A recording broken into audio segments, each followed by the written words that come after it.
Fala galera, tudo na paz por aí? Estamos aqui ao vivo de novo, começando mais um Moretti Talks, episódio número 9, já com bip de entrada, ó. Pi. Ô turma, começamos o episódio número 9 aqui com uma convidada super especial, colega de trabalho na clínica, colega de trabalho na faculdade. Chamo ela de Dai, mas é a nossa doutora, professora Daiane dos Santos. Dai, seja muito bem-vinda, viu? Obrigado pela presença. Obrigada, Cláudio, pelo convite. Realmente, né? Nossa trajetória aí desde 2019. 19, né, Dai? 19. Quando você era coordenador, no curso, eu entrei como professora. Que coisa bacana, gente. O episódio nós vamos falar de tratamento de canal. Dai vai desmistificar pra gente todos os segredos de um bom tratamento de canal, né, Dai? Com certeza. Desde o diagnóstico, aí passando pelas etapas do tratamento, o que pode acontecer, o que não pode. Então, bastante informação aí para você levar para sua casa, para sua família, para os seus parentes, para os seus amigos. E vamos fazer um acordo aqui já de imediato, no começo desse episódio. Se você ainda não se inscreveu no nosso canal, @Moretti Talks, se inscreva. Curta, comenta, compartilha, ative as notificações do sininho, Dai. Seja muito bem-vinda, viu? Obrigada. Ô, Dai, deixa eu pegar aqui o seu currículo para eu poder te apresentar, porque eu juro que eu tentei decorar ele aqui, cara, e eu não consegui, Dai. E aí eu tava vendo aqui, você fez graduação em Juiz de Fora, da Minas Gerais? Minas Gerais. Graduação, especialização e mestrado lá também, né? Isso, correto. Então você é mineirinho ou não? Não, eu sou de São Luís, no Maranhão, sou ludovicense. São Luís do Maranhão, sim, cara. Sim, meu pai era militar, né, então minha mãe ficou grávida lá, ele teve parte do seu serviço lá. Depois a gente foi Curitiba, Juiz de Fora, Brasília, e aí a gente estacionou em Juiz de Fora. Em Juiz de Fora. Isso, que aí ali eu fiz a minha escola, né, no colégio militar, dali eu já saí para graduação, para especialização e para o mestrado. Então toda essa parte de formação, desde colégio até a pós-graduação, tudo em Juiz de Fora. Isso, é o maior do Rio, 180 km, então... Do ladinho. Ô, Dai, me fala uma coisa.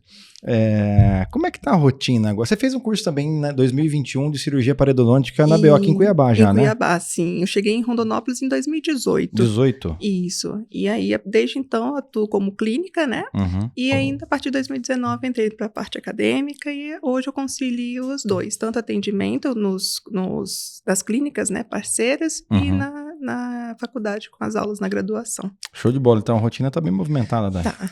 Com a gente, são 2 dias, né? São. 2 dias com a gente na Faciale, já fazendo um merchan da Faciale, pessoal. Mas aí, fala pra gente, você atende outras clínicas também? Divulga pra nós. Atendo. Nas segundas-feiras eu tô no Instituto Lima, na terça e na sexta estou na Faciale, na quarta-feira eu tô na MF Odontologia, na quinta-feira eu deixo a minha quinta livre, né? Às vezes eu tô com atendimento na Isabel, Knelli. E eu deixo também livres quinta e sábado para aqueles atendimentos de parceiros, né, que me contatam, precisam de atendimento, e aí eu vou na clínica, presto o serviço e aí a gente já continua o tratamento por lá mesmo. Entendi, show de bola, Dai, muito bom. Rotina de dentista não é uma rotina leve, né, Dai? Meu Deus do céu. E se tiver leve, tem algo de errado. Se tiver leve, alguma coisa precisa mexer. Com certeza. Ô, Dai, deixa eu te perguntar, pra gente começar da forma mais simples, eu falei isso em outros episódios, mas o objetivo nosso aqui é a gente levar conteúdo para a população mesmo, né? A gente que é dentista tem às vezes o papo muito técnico, né? A gente gosta muito de artigo, técnica e tal, mas a ideia do podcast é levar conteúdo de uma maneira mais simplificada para a população, tá? Então, nesse sentido, eu vou começar com uma sequência de perguntas que eu preparei, eu sempre me preparo buscando na internet quais são as informações, quais são as dúvidas mais frequentes. Às vezes a gente tira do consultório também algumas perguntas, como você trouxe, eu trouxe dos nossos próprios pacientes. Abri uma caixinha de perguntas no Instagram também, vieram algumas perguntas de lá. Então a ideia é que a gente possa trazer informação para a população, para que a gente possa melhorar o nível de conscientização do que é, de quando procurar, do que acontece, tá bom? E a primeira pergunta, Dai, que eu gostaria de começar para você Dai, o que é um tratamento de canal, Dai? Tratamento de canal. É só um tratamento de canal? É só um tratamento de canal? Né? Então, eu tento, assim, explicar para o paciente, né? Porque, geralmente, o paciente, ele me procura por indicação de outro profissional, né? Nunca ninguém procura, a não ser que esteja com dor. A dor é o fato que é o gatilho do paciente. O gatilho do né? paciente. Fora isso, pro endodontista, o paciente pro endodontista não existe, né? E aí, eu tento explicar da melhor forma. Que eles perguntam, mas o que tem que fazer canal? Vai matar a raiz do dente? Vai tirar o dente? Vai colocar a pino? Como é que funciona, né? Então, eu explico assim, o tratamento de canal é uma microcirurgia, né? Porque a gente remove dentro do dente, tem um tecido vital, que por sua vez está inflamado. Então, a gente precisa remover aquele tecido, porque a gente já não consegue mais reverter para o seu estágio inicial. Né? Então, ele não consegue mais ficar sadio. Entendi. E naquele momento que a gente remove, é o momento em que o paciente está com dor. Ele já começa com seus sinais ali de dor constante, pulsante, que não passa. Uhum. Tem pacientes em que são super tolerantes à dor e deixam essa dor ali de lado, vai tomando analgésico, tem uma hora que ele sente uma dor muito forte e cessa. Entendi. Nesse momento, significa que a polpa ela já não tem mais a vitalidade, aquele tecido já está começando uma necrose, uma morte, né? E aí quando chega o paciente e fala, mas eu nunca senti nada no meu dente, por que eu tenho que fazer canal? Mas é justamente isso, a gente precisa remover, nos casos de dor, aquele tecido inflamado que a gente não consegue mais voltar ao normal. Uhum. E nos casos em que o dente já não está mais responsivo a alguns testes que a gente faz no consultório, ele já começa a estar infectado. Uhum. E aquela infecção sai de dentro do dente e vai para o osso. Entendi. Que é quando a gente encontra, né, uma lesão na radiografia, quando o paciente manifesta uma bolinha de pus, que é a fístula, ou um abscesso, né, que ele já tem um aumento de volume na região do dente, e aí a gente tem que realmente fazer uma intervenção intra e, às vezes, extraoral. Entendido. Para o paciente, para que ele, normalmente, esse perfil de paciente, o paciente que você me disse que, normalmente, ele não te procura diretamente se não for através de um encaminhamento, né? Mas normalmente para esse paciente, para que ele possa ter consciência, quais são os primeiros sintomas que ele pode perceber em casa mesmo? Falar assim, pô, tem alguma coisa que não tá legal por aqui, alguma coisa, né? Alguma coisa me chamou a atenção diferente, que é o que vai levar ele a ter esse gatilho. Isso. Ótima pergunta e também, assim, é muito frequente, né? O que eu tenho que levar em consideração? Eu fiz uma restauração recentemente, por exemplo. Uhum. E esse dente após restauração, antes da restauração ele não doía, após a restauração ele começou com uma certa sensibilidade quando eu tomo água, por exemplo. Água gelada, por exemplo. Água gelada, por exemplo. Tá. Então, eu vou procurar o dentista. Olha, o que aconteceu, antes eu não sentia nada e agora começou a sentir. O que isso quer dizer? O seu nervinho, né, que é popularmente a polpa é um nervinho, ela está respondendo. Tem alguma coisa acontecendo. Pode ser uma restauração alta, às vezes ela ficou mais alta, então ele começa a ter esse desconforto. Pode ser na hora da remoção do tecido cariado, na hora da restauração ali, ficou muito próximo da polpa. Isso acontece. Só que a gente tem que avaliar o seguinte, a gente consegue reparar ou não? Entendi. Se a gente conseguir reparar com um ajuste oclusal, às vezes trocando a restauração, fazendo uma proteção daquela região e depois fazendo uma nova restauração, e ele para de sentir, ótimo. Precisa de canal? Não precisa. Mas ele tem que intervir logo no início. O problema é, só uma dorzinha, só quando eu tomo água. Eu vou deixando. E aí, o nervinho, né? Ele é muito inteligente. Eu falo que ele é igual mulher. Ele esquece, mas não perdoa. Quando vai lá no final de semana, feriado, Natal, Ano Novo, ele vai lá e começa, tá doendo, vai começar a doer. Que aí é o quadro que a gente fala assim, o seu organismo já não consegue mais reparar. Entendi. Daqui pra frente, vai precisar de ajuda. Vai precisar de ajuda. E essa ajuda somos nós, endodontistas, né? E aí essa dor, ele começa a ser pulsante, que piora com água gelada. No estágio mais avançado, a água gelada ela melhora e piora com quente. Quando eu vou dormir, é muito frequente, né? Quando eu deito, vou dormir, a dor piora. Nossa, a dor piora. Por quê? A gente tem um aumento do fluxo sanguíneo na cabeça. Uhum. Então, o dente, ele é duro. E ele é vascularizado, ele tem sangue ali dentro. Então, quando a gente aumenta o fluxo sanguíneo dentro do dente, o dente é duro, não tem para onde expandir. Que é a sensação do dente pulsando, o coração dentro do dente. Parece uma panela de pressão. A turma fala que essa dor aí, nesse estágio, quando tá mais grave, só perde pra dor de rim, né? Não é fácil. Quando você recebe paciente com esse nível de dor, deve ser um negócio... É bem complicado, né? Porque ele já vem ansioso comigo, ele já vem numa noite sem dormir, ele já vem com medo, ele já vem... Às vezes com muito medicamento. Muita medicação e às vezes com antibiótico. Que não vai Pessoal, dente dolorido, não toma antibiótico, tá? Por favor. Toma um anti-inflamatório. Fresa essa parte, né? Por favor. Mas isso daí a gente toca mais adiante. E o que eu tenho reparado muito, né, pós-pandemia, é dentes sadios, dente que não tem uma restauração, não tem nenhuma cárie, com sintomatologia dolorosa, que a gente chama de pulpite irreversível, que é esse quadro avançado da inflamação da polpa, que a gente já não consegue mais reverter. Por quê? Apertamento, bruxismo, né? Então, a população, ela ficou mais ansiosa, ela ficou mais dependente de medicação para dormir, para ficar tranquilizada, né? E, às vezes, não tem a consciência. Eu passo o dia todo na frente do computador, é normal eu apertar. Mas se eu estiver apertando, né, minha oclusão não estiver certinho, os encaixes do meu dente não estiver certinho, vai gerar uma força muito grande em cima de um dente só.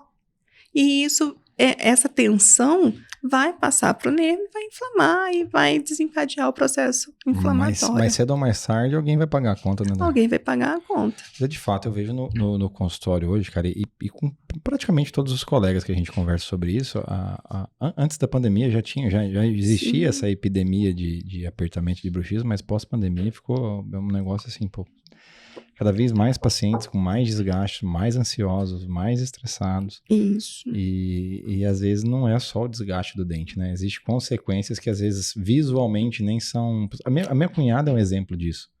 Minha cunhada eu não fechei o diagnóstico dela. Eu não consegui fechar. Quem fechou foi a doutora Carielli, que trabalha com a gente. Que ela tinha uma sensibilidade... Trinca.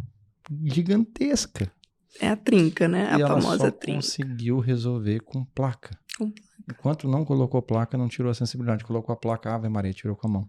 Sim. E eu tava ali tenteando com vários outros formatos de tratamento e não conseguia resolver. Fechar o diagnóstico é muito complexo, né? Então, por isso que a gente precisa ter profissionais capacitados, né?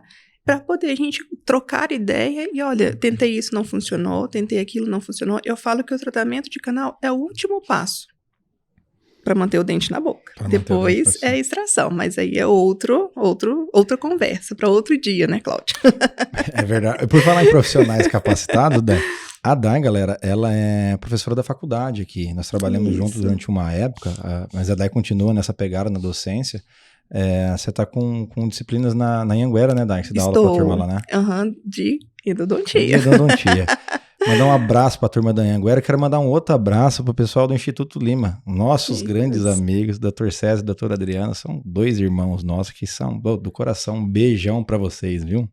Falando em profissionais, não tem como deixar de falar. Não é mesmo? E, igual você falou da sua cunhada, né? O que a gente vê muito é sensibilidades que a gente não consegue ver a olho nu. Agora eu esqueci.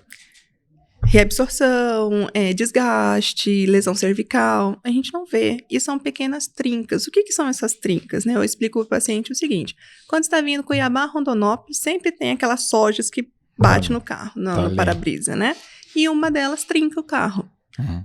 Uma linha pequenininha. Quando a gente não trata, no caso do carro é trocar aquele para-brisa, se a gente não trata, aquela linha aumenta. E a mesma coisa no dente. A gente tem a força mastigatória, a gente tem essa força exacerbada em cima dali, e aquela trinca ela só tende a aumentar. E aí é um caso de que, vamos fazer o canal? Vamos fazer o canal, mas eu continuo com a sensibilidade. Mesmo após o tratamento de canal? Mesmo após o tratamento de canal. Isso significa o quê? Que aquela trinca, ela às vezes já comprometeu raiz. Entendi. Né? Porque o canal a gente remove a vitalidade dentro do dente, mas fora do dente mantém. Né? Que é ali no periodonto, que é no osso, onde a raiz fica inserida. O ligamento periodontal. É isso, então ele continua sentindo. E aí ele fala assim, mas seu tratamento de canal não valeu de nada. A dor que eu sentia antes, eu continuo sentindo. Olha como que esse diagnóstico é complexo, né? É complexo. E aí a gente tem que lançar mão da tomografia. De exame complementar. De exames complementares, né? Porque às vezes nem a tomografia mostra, porque é uma linha bem fina. A tomografia atualmente, até você me corrige se eu estiver errado, mas os aparelhos que tem disponíveis hoje, acho que se essa trinca for inferior a 0,125 de afastamento, ele nem pega, né? Não pega. Não pega. Né? E aí a gente tem geração de artefatos. Ela é um exame complementar super completo, mas a gente tem que saber as limitações e tem que saber interpretar.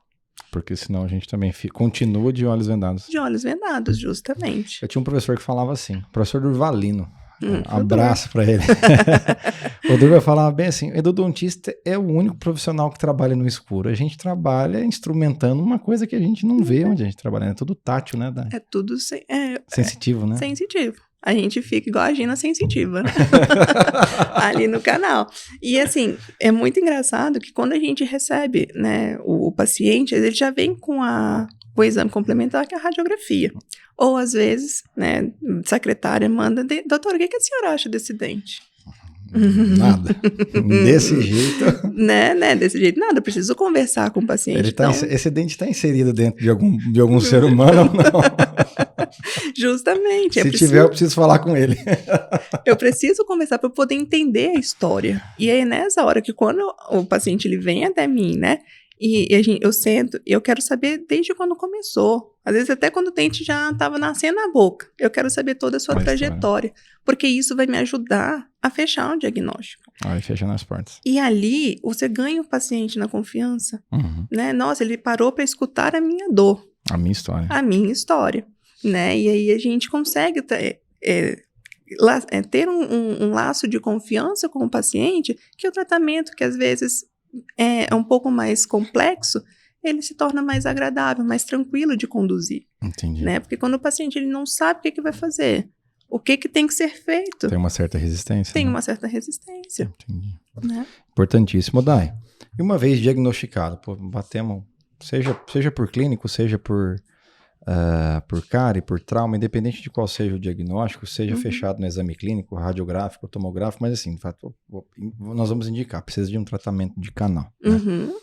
A gente sabe que independente, eu vivo isso muito no implante.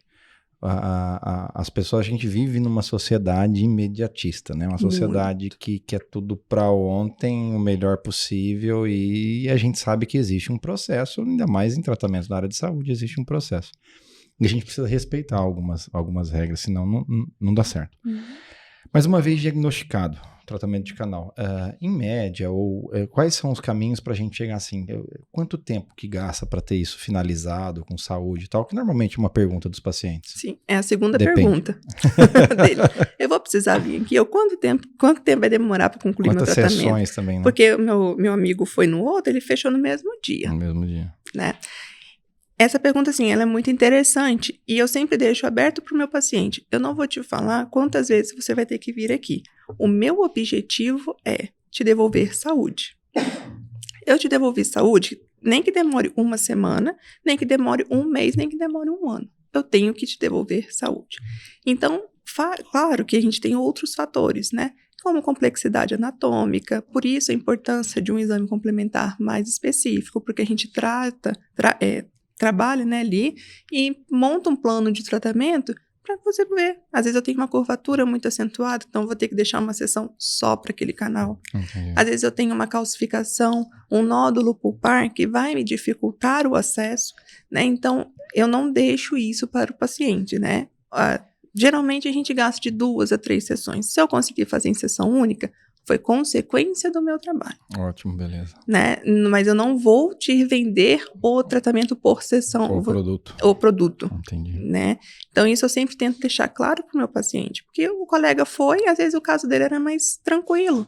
Né? Às vezes o que eu tenho que tratar ali é uma infecção persistente, é um cisto que precisa de uma complementação cirúrgica, né? Então a gente tem que avaliar e tem que tratar, cada caso é um caso. E até mesmo dentro do próprio paciente, se eu trato um dente, for conduzir de uma forma, às vezes o outro dente vai ter uma outra resposta, porque é biologia. Basicamente, eu acho que assim, baseado no que você começou a falar no início, Dai, depende de qual estágio, qual fase que esse dente se encontra nesse processo de necrose, nesse processo de desvitalização da polpa, né? Sim. Em cada fase que ele vai demorando mais, mais difícil vai se tornando, né? Com certeza, mais complexo, porque eu tenho que pensar que o canal, ele não é único. Né? Eu não tenho apenas assim um tubo, um caminho. Não, ali eu tenho curvatura.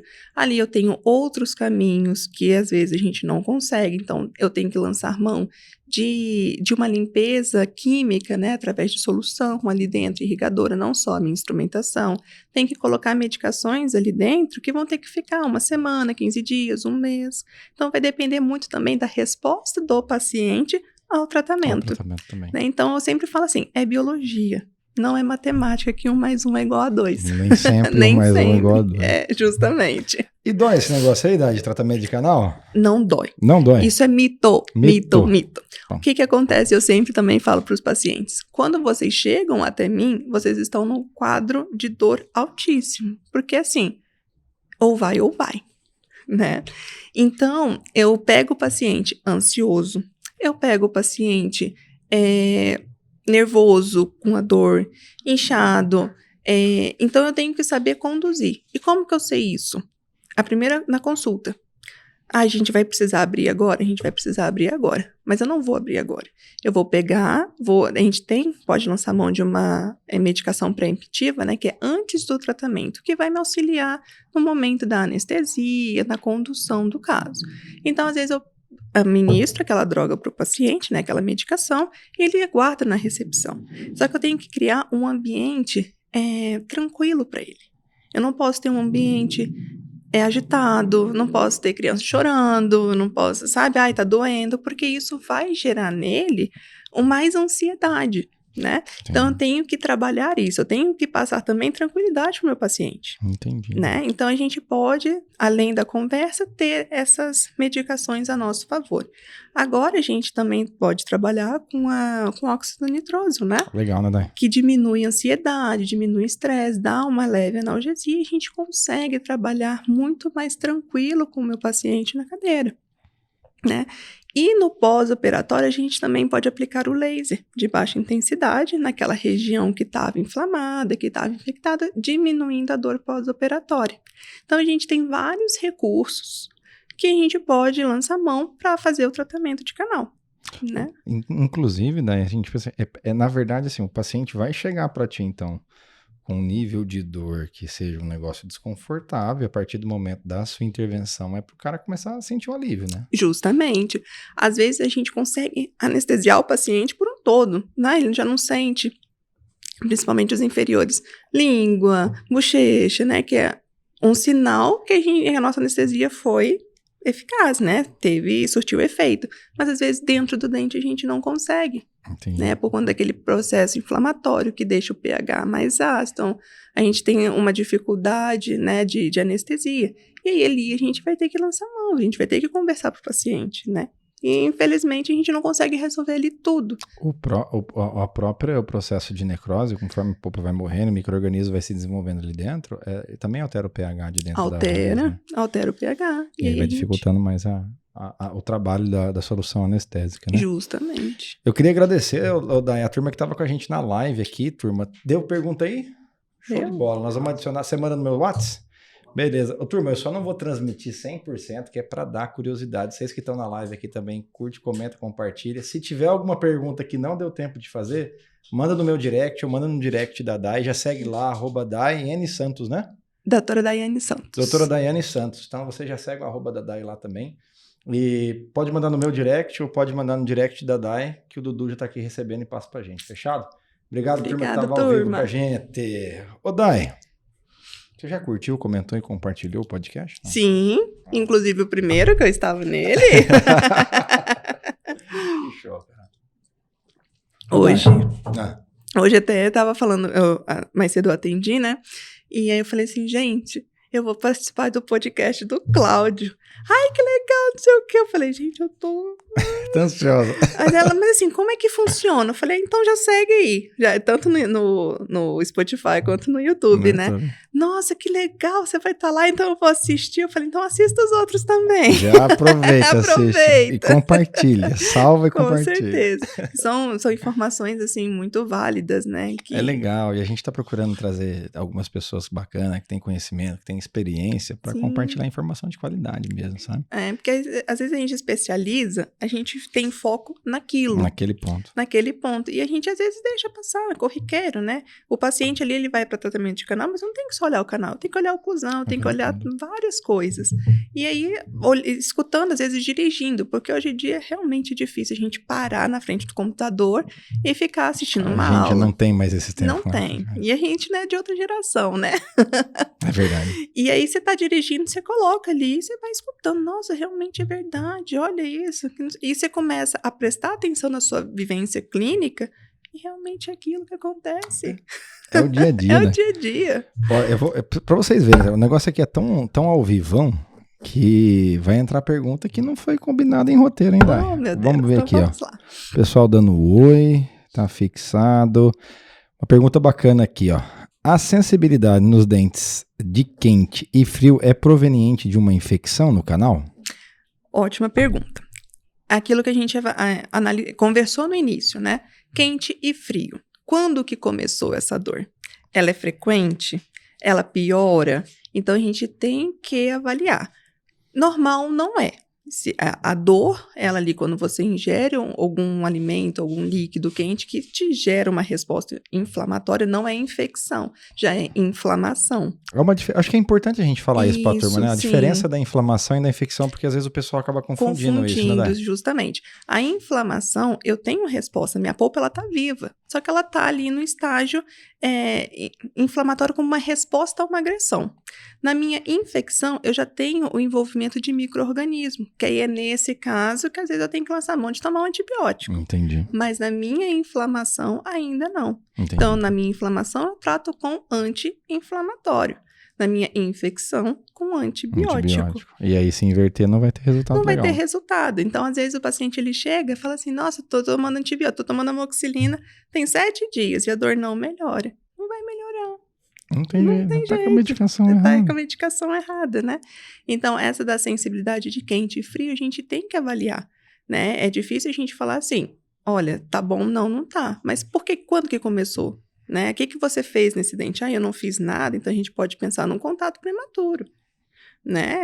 Às vezes, se você tá olhando para aquela situação, um dente que tá íntegro, não tem cárie, não tem infiltração, não tem nenhuma restauração, você já começa a olhar para ter algum outro estímulo, porque precisa de um estímulo. Precisa de um estímulo, justamente. Eu preciso ter ali um estímulo frequente, né, para desencadear uma dor. Entendi. E aí a gente precisa avaliar. Tá, show de bola, muito bom. Você que ainda não se inscreveu no meu canal, turma, Moretti Talks, curta, comenta, compartilha, se inscreve, ativa as notificações. Para você estar aqui até agora comigo e não se inscreveu, vai lá agora, clique e ativa o sininho lá, por favor.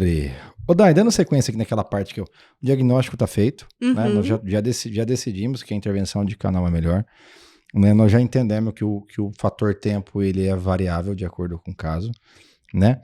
E eu queria saber de você, quais são as etapas de um tratamento de canal? O pessoal, tô em casa, já comecei a entender o que é um tratamento de canal, mas se tem várias sessões, por que tem várias sessões? Qual que é a parte do início, meio e fim de um tratamento de canal? Ótimo. A primeira coisa do tratamento de canal é essa conversa que a gente tem com o paciente, que é ali que você vai entender como é que seu paciente é, a rotina dele, medicação que ele toma, as medicações que você pode prescrever, que não vai ter interferência, né? Então, ali, aquela conversa é o início do tratamento. Fechado o diagnóstico, igual a gente estava comentando, né? Eles querem ser imediatistas. Por que nós temos que ser imediatistas? De onde que saiu isso? Às vezes lá, né, no início da nossa história na odontologia, mas hoje não. Hoje a gente tem recursos para oferecer o melhor tratamento para o paciente. Às vezes o imediatismo lá atrás gerou hoje o mito que canal dói. É o reflexo de hoje. É o reflexo de hoje, né? Então, às vezes, não vai ser necessário, não vai ser possível a gente fechar um diagnóstico. E aí, eu vou embora com dor? Não, calma aí. O que eu não posso é abrir um dente errado, né? Aí o prejuízo é grande. Aí o prejuízo é grande. Já aconteceu, Day? Quase. Quase. Quase, tá? Induzido pelo paciente. Olha só. Tá? E às vezes tem esse lance também da dor do paciente até nem ter consciência do local exato da dor, não tem? Arco reflexo e tal. Sim, a gente tem muita dor reflexa. Às vezes o dente é embaixo e dói em cima. Dói em cima. Né? Às vezes o dente é em cima e eu não tenho nada, mas eu tenho uma sinusite. Ô, Day, me parece, assim, vendo você falar, me colocando na sua posição, cara, é um quebra-cabeça gigante pra montar, não é? Pra você encaixar as peças. Pra encaixar as peças. Então, isso tudo você tem que saber. Se o paciente tem algum quadro alérgico, ele estava gripado recentemente, ele tem sinusite, muitos não sabem. E aí, quando a gente pede o exame complementar, aí aparece aquele seio velado, né, meio esbranquiçado, que era para estar todo escuro. Todo aéreo. Né? Então, a gente começa ali, às vezes, nós somos responsáveis por encaminhar ele para o otorrino, para fazer um outro tratamento. Sim, sem dúvida nenhuma. Né? Então, às vezes eu tenho casos de que eu tenho que fazer o canal, mas por conta da sinusite, minha raiz, ela tá dentro do seio, né? Então, essa comunicação, essa infecção aconteceu. E aí eu tenho que fazer o canal. E às vezes esse paciente, ele não sente a dor. Entendi. Né? É muito... Mas está presente lá o problema. Mas está presente lá o problema. E aí a gente tem que resolver. Entendi. E aí, às vezes, o próprio canal gera esse quadro de sinusite para o meu paciente. Entendi. Que eu tenho que tratar. Né? Tudo isso você vê nesse primeiro momento aí, primeira conversa. Na primeira conversa. Essa etapa inicial, para você poder começar a montar o quebra-cabeça. Montar o quebra-cabeça. E aí eu tenho que pedir exame complementar. Entendi. Eu tenho uma estrutura tridimensional, né? Que é o meu dente. Como que eu consigo avaliar isso tudo numa radiografia, às vezes periapical, às vezes numa radiografia panorâmica, né? Que ela pega todos os dentes, mas ela tem muita sobreposição. Às vezes eu não consigo. E aí eu tenho que lançar a mão da tomografia. E assim, graças a Deus, a gente está evoluindo nessa cultura, né? Da tomografia. Mas antes ela tinha muita resistência por parte do paciente. Sim. E aí, como que a gente convence o paciente, né? E eu fiz uma seguinte estratégia. Você tem uma caneta? Eu tenho. A gente providencia agora. Moçada, vocês não providenciam uma caneta para nós, por favor? Agora, Com tampa e tudo. Com tampa e tudo. Ou pode ser aquela de clique. Opa, pode ser marca-texto, pode ser. Ótimo. Cláudio, me descreve. Você está vendo isso daqui ao vivo. O que você tem aqui? Tem um corpo único. Uhum. Aparentemente tem uma linha ali onde tem uma junção. Pode ser que seja em duas partes. Eu tô vendo uma parte mais longa que a outra e tô vendo uma bolinha mais ali no final. Eu acredito que é isso que eu esteja enxergando agora. Justamente. É isso que a radiografia te traz. A tomografia te mostra isso daqui, ó. Eu não tava vendo. Pô, faz um close pra câmera. Olha que legal. Qual câmera? Aqui. Ah lá. Tô me sentindo global agora. Global. Faz um close na câmera. Qual câmera? Câmera 1, 2 ou 3? Câmera 3, por favor. Ô, Day, acho que até vira de trás. É isso. Ó, assim. É isso que eu tava vendo, galera. É essa imagem que o Dr. Cláudio estava vendo. A imagem que a radiografia nos dá. Né? Uma imagem única que dá para ver alguns detalhes, mas que a gente não tem a certeza. Quando a gente solicita um exame complementar, que é a tomografia, a gente consegue ver estruturas que ali na radiografia a gente não consegue, que são as riquezas de detalhes. Sensacional. E aí, às vezes, é essa estrutura que eu não estou vendo na minha radiografia que coloca todo o meu tratamento em risco. Cara, não poderia existir uma analogia melhor que essa. Parabéns, E é dessa forma que eu converso com meus pacientes. Legal, cara. Muito bom, muito bom Fazer mesmo. analogia. Comunicação limpa, simples, tem que ser direta. Massa. Eu nunca tinha visto essa analogia, cara. É que massa. Parabéns, cara. Eu vou pegar bem, Colin? Pegou bem, cara. No close? Show. E podem usar. Nós vamos colocar, só cita lá o meu @, por favor. Mas isso com certeza foi de algum curso que eu fiz, né, que a gente vai conversando, a gente vai pegando essas ideias assim, pra gente poder conversar de uma forma limpa com o paciente. Né? Quanto mais fácil a gente fizer entender, melhor. Com certeza. Mas claro, o paciente. E aí, onde que nós estávamos? Dentro das etapas. Dentro das etapas, diagnóstico, beleza. Exame complementar. O meu exame complementar vai me ditar quais são os próximos passos. Se eu vou ter que ter um ultrassom disponível para poder remover uma calcificação, um nódulo, se eu vou precisar de uma microscopia, de uma lupa, né, de aumento. Hoje a lupa é imprescindível para nós, né, porque igual você falou, a gente não vê, a gente só vê a parte inicial, depois é sensitivo, né, então a gente tem que colocar isso tudo no nosso planejamento. Ok, determinei isso. O meu próximo passo é eu fazer uma abertura na porção da coroa. Às vezes removendo cárie, às vezes removendo uma restauração, reconstruindo aquele dente para poder dar condição para ele fazer o canal. Feito isso, agora eu vou limpar os canais. Se vocês puderem colocar a imagem para nós, o primeiro passo, então, é essa abertura, Dai. É a abertura. Você abre, acessa, identifica. Isso. Às vezes tem mais de um canal no dente, né? Esse tá ótimo. Isso. Show. Então, nós temos, explicando, né, aquela nossa conversa inicial. Eu tenho ali na primeira imagem da direita, né, para quem tá vendo, da esquerda, para quem tá vendo. Do meu lado aqui, turma. Isso, uma lesão de cárie, né? E dentro do dente, a gente tem a polpa, que é o nervo. Quando a gente não faz nada, né, a gente deixa, é só superficial, não fiz o tratamento, ela vai evoluindo em direção à polpa. E aí que você começa a ter os sinais iniciais de dor com doce, de dor com gelado, né, e ali você liga a sirenezinha de alerta. Opa, tem alguma coisa errada. Entendi. Mas como ela é leve, se eu deixar evoluindo, ela começa a gerar um quadro inflamatório na minha polpa.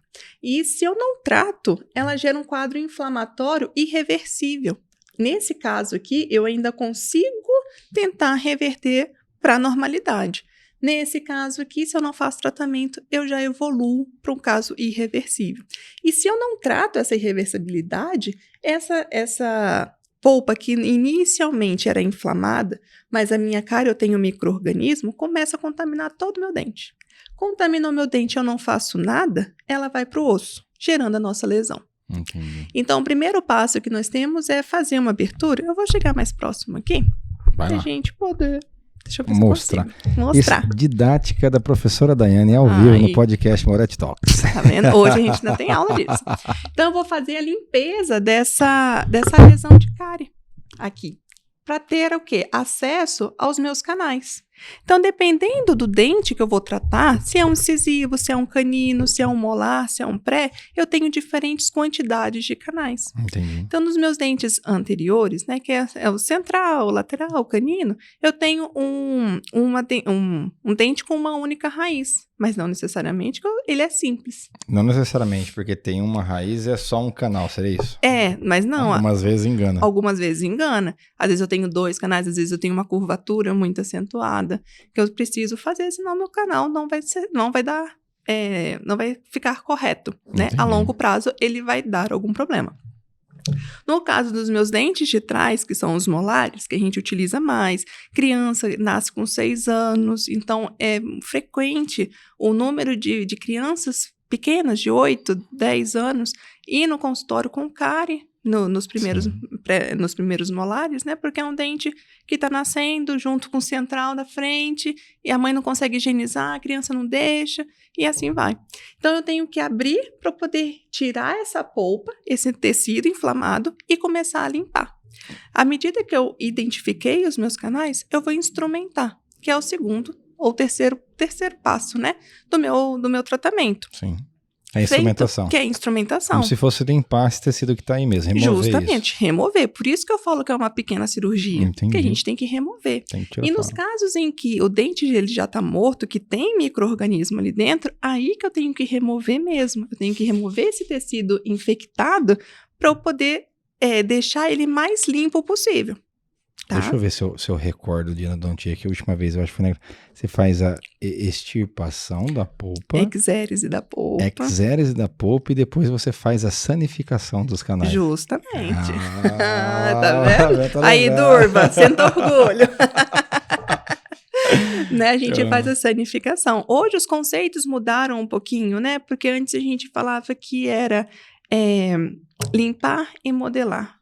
Hoje já muda um pouco esse conceito, né? Mudou, né? Mudou. O que está diferente? Me conta. A instrumentação em si, né? A gente tenta tirar menos estrutura do dente, deixando o dente, que eles falam, né? O dente com canal fica mais frágil. Deve ter essas perguntas por aí. E tentar tirar menos estrutura sadia, tá? E limpar melhor.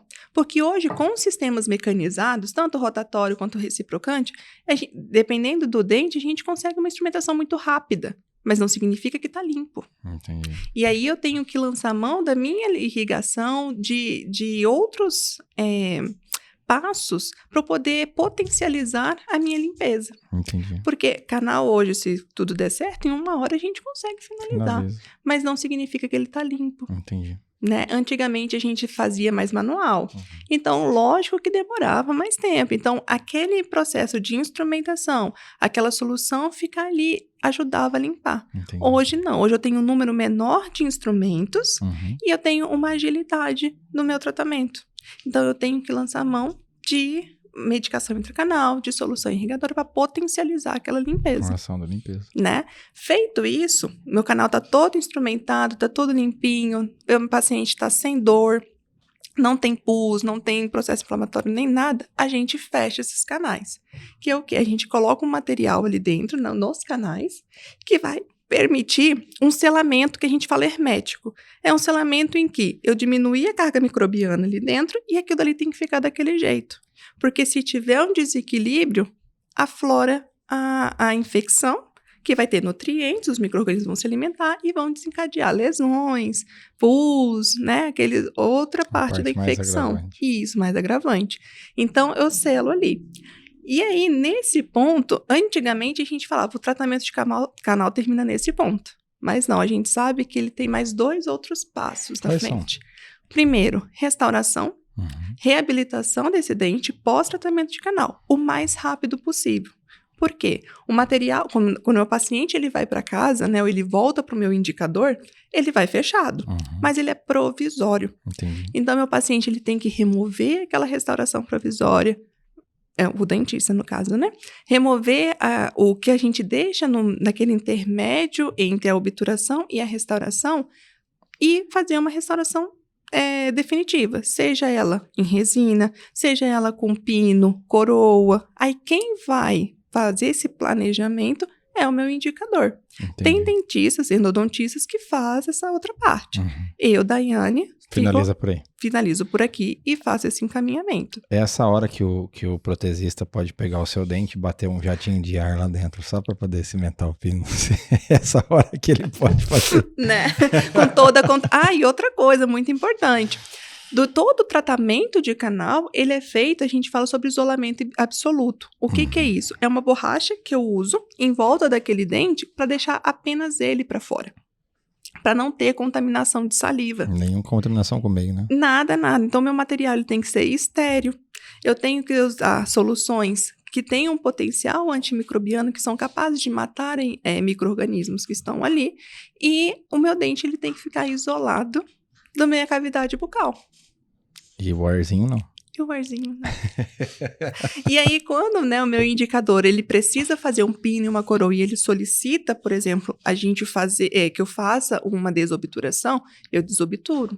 Ele me diz, eu passo para ele, a medida do canal é tanto quanto que você quer. Entendi. Aí ele me pede, eu desobturo e encaminho. Justamente para evitar o jatinho. Né? Dani, deixa eu te perguntar uma coisa que me veio agora essa questão. Eu até tinha uma pergunta sobre possíveis efeitos colaterais após o tratamento de canal, mas a pergunta que me veio é assim, você falou, é importante restaurar o dente, seja restauração em resina, coroa, enfim, mas é importante fechar esse dente de maneira definitiva o mais rápido possível após a finalização do tratamento de canal, né? Tratamento endodôntico. Aí eu te pergunto após a finalização do canal, algumas vezes eu já escutei relatos de paciente de ter uma sensibilidade ali nos primeiros dias de pós-operatório com a finalização. E aí a minha conduta hoje até é uma dúvida, tá? Estou na posição de aluno aqui. Eu normalmente peço para o paciente esperar ali por volta de 7 dias, dependendo do caso até uns 15 dias, para que essa sensibilidade pós-operatória ali imediata, se ela acontecer, a gente restaurar o dente de maneira definitiva, com essa questão já bem resolvida, sabe? Se realmente, assim, você vê isso acontecer na clínica, na sua rotina, E se realmente, de fato, acontece, o que justifica essa sensibilidade pós-operatória? Ótima pergunta. Quando a gente faz a instrumentação, a gente faz a irrigação, né, para poder limpar, remover material necrótico, polpa viva ali, a gente geralmente passa um pouquinho fora da raiz do dente, para deixar tudo livre. Entendi. Então, isso pode gerar um processo inflamatório. Lá no ápice, no finalzinho. Lá no finalzinho. E aí, quando o seu paciente, a gente finaliza, né, e o paciente morde, às vezes ele pode sentir. É super normal. Entendi. O que não pode é essa dor persistir durante muito tempo. O que não pode é, pós-finalização do canal, o paciente continuar sentindo com água gelada e água quente. Entendi. Porque significa que tem material ali ainda. Alguma coisa não foi tratada. Alguma coisa não foi tratada. Né? Pode acontecer? Pode acontecer. Você vê na sua rotina muito assim, às vezes, por exemplo, dente com 3 raízes e 4 canais, que, tratou só 3, um ficou sem tratar. Muito. Molar comum, né? superior é muito comum isso, né? Porque antigamente ele era... Pode ter. Ele pode estar ali. Hoje ele está ali. Eu só não achei. Só não achei? Mudou muito a concepção. Entendi. Né? E hoje a gente já tem cursos específicos para localização de canais MV2, mesomedial de molar inferior. Cursos, assim, específicos, que antes a gente abordava na especialização apenas. Entendi. Então, hoje, como já está tão frequente, então vamos ensiná-los a achar. Para né? evitar esses problemas. Para evitar esses problemas. Entendi. Então, é muito frequente, assim, principalmente dentes tratados há mais de 10 anos atrás, né, que deixou ali, não, às vezes não por não ter localizado, às vezes era falta de conhecimento, porque não era tão difundido assim. Entendi. Né? Então, isso pode acontecer. Então, voltando, né, nas etapas do tratamento, meu paciente, ele retornou para o meu indicador. Eu trabalho dessa forma. Tem dentistas que já faz tudo na mesma sessão, que seria até melhor, né?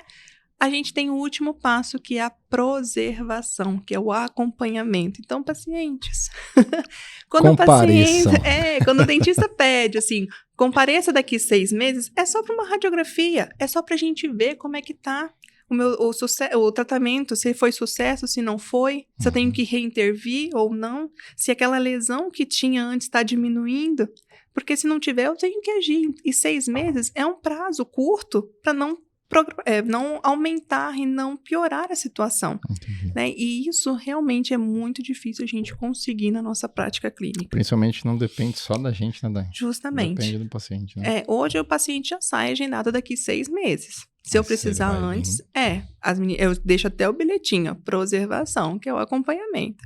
Aí a gente liga, né? Tem uns que comparecem, tem uns que são muito fiéis. Outros, tá doendo. Nessa fase de preservação, tem que ter algum cuidado específico ali, Dai, logo depois? O dente, né? Geralmente pergunta assim, mas meu dente vai quebrar? Por que eu vou ter que fazer canal se o meu outro dente aqui, quando eu fiz o canal, ele quebrou? Vai ficar mais fraco? Vai ficar mais fraco, né? Na verdade, o canal, né? Ele não deixa o dente mais fraco. O que a gente tem que avaliar? Estrutura de dente que sobrou pós-remoção do agente causador. Se era uma cárie muito extensa, eu tenho que avaliar a quantidade de dente que ficou ali. Se ficou um dente... remanescente, né? O remanescente. Se ficou um dente muito frágil, consequentemente, aquele dente ele vai quebrar. Pode quebrar, às vezes, até entre uma sessão e outra. Mas se a gente tem bastante estrutura, a minha instrumentação, ela é conservadora. Eu removo o que eu preciso remover. Então, não vai fragilizar. Né? Então, a gente tem que avaliar muito. Claro que o paciente, ele tem que tomar cuidado com certos alimentos, né? Ele não pode ficar mastigando amendoim. Eu perdi uma paciente com 13 anos. Perdeu 46, porque como o dente não estava doendo, ela mordeu um amendoim. E o dente rachou vertical. Ao meio. E esse tipo de fratura não tem o que a gente fazer. Só a extração. Só a extração. Só que como ela é nova, 13 anos, você não pode fazer, sabe? Então, gera muitas consequências. Então, o paciente, ele tem que estar ali ciente do que ele tem e como que ele tem que prosseguir, né? Se for, por exemplo, um caso de pino e coroa, então tem que ter um provisório muito bem adaptado, né? Uma coroa muito bem adaptada. Se sentiu que passou o fio dental, tá com cheiro estranho, tá desfiando, então volta lá, porque pode ser fonte de recontaminação. E aí, é nesses casos que o meu dente, ele precisa de retratar. Entendi. Porque muitos chegam lá e perguntam assim, mas eu já fiz o meu canal, por que eu tenho que retratar? Às vezes o canal tá perfeito, mas teve uma falha na hora da restauração ou da cimentação da coroa. E ali gerou um processo, uma infiltração de saliva, micro-organismo, eles Que foram foi proliferando. No canal de novo. E aí, seu canal não está bem feito. É. Quem E que aí, fez o não, seu canal? E aí você não fez a preservação, então? Não fez o controle radiográfico?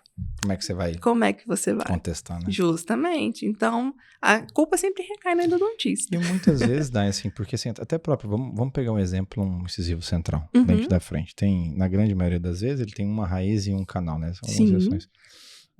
Mas esse canal aí, normalmente, ele é o rio principal, né? Mas tem Isso. vários pequenos afluentes ali em volta, Justamente. que são os canalicos. Aí eu não vou lembrar exatamente, mas acho que tem assim, o delta apicais, colaterais, recorrente, tem ali Temos. uma rede de canais acessórios ao canal principal que também pode alojar micro-organismos ao longo do tempo, né? Com certeza. Ele é uma rede mesmo, é como se fosse uma teia todo mundo ali. Então, a minha limpeza, ela é muito eficaz no meu canal principal. Então, por isso que eu tenho que demandar mais tempo na minha irrigação. Porque às vezes o meu instrumento, ele é maior, o diâmetro dele é maior do que aquele canal que está ali. Ele não vai entrar E lá, ele né? não vai entrar ali. Então, quem que vai fazer aquilo dali? A minha solução irrigadora, a minha medicação É intracanal. ela que vai chegar onde o instrumento não está chegando. Justamente. E às vezes ela não consegue penetrar, porque eu não sei a extensão daquele canalículo, né? Mas durante a minha obturação, se eu selar, não tem essa comunicação. Entendi. E aí eu tenho sucesso. E aí eu tenho reparação de lesão. Mas se eu faço a minha instrumentação muito rápido, tudo muito rápido, eu vou ter falhas nisso. O retratamento, então, se dá quando você, depois de um certo tempo, percebe que o tratamento inicial falhou por conta de uma infiltração, uma falta... Sim. Ou, na verdade, o retratamento seria, se a gente fosse trocar em miúdos, é assim, tá contaminado de novo, tem micro-organismo de novo, precisa tirar essa turma que tá morando lá dentro. Ou, às vezes, o tratamento não foi suficiente. Entendi. Né? Dependendo de casos, assim, a gente tem que lançar a mão da cirurgia paraendodôntica, que é remover aquela parte contaminada, que a gente tem que pensar assim, o canal, ele é um rio principal, né? E em volta, eu tenho a mata, né? Então, eu tenho várias estruturas que eu não consigo limpar. Então, o grande problema é limpar essa estrutura fora do meu canal, que minha solução irrigadora ela não pode atingir lá. Não pode chegar. Então, às vezes, o que a gente tem que propor ao paciente? Vamos retratar e, em seguida, a gente faz a complementação cirúrgica. O que seria essa complementação cirúrgica? Lá no finalzinho, eu tirar aquela parte fora, que eu não consigo limpar. Que é a cirurgia paraendodôntica. Que é a cirurgia paraendodôntica. Né? A gente remove ali, fecha e aguarda o reparo.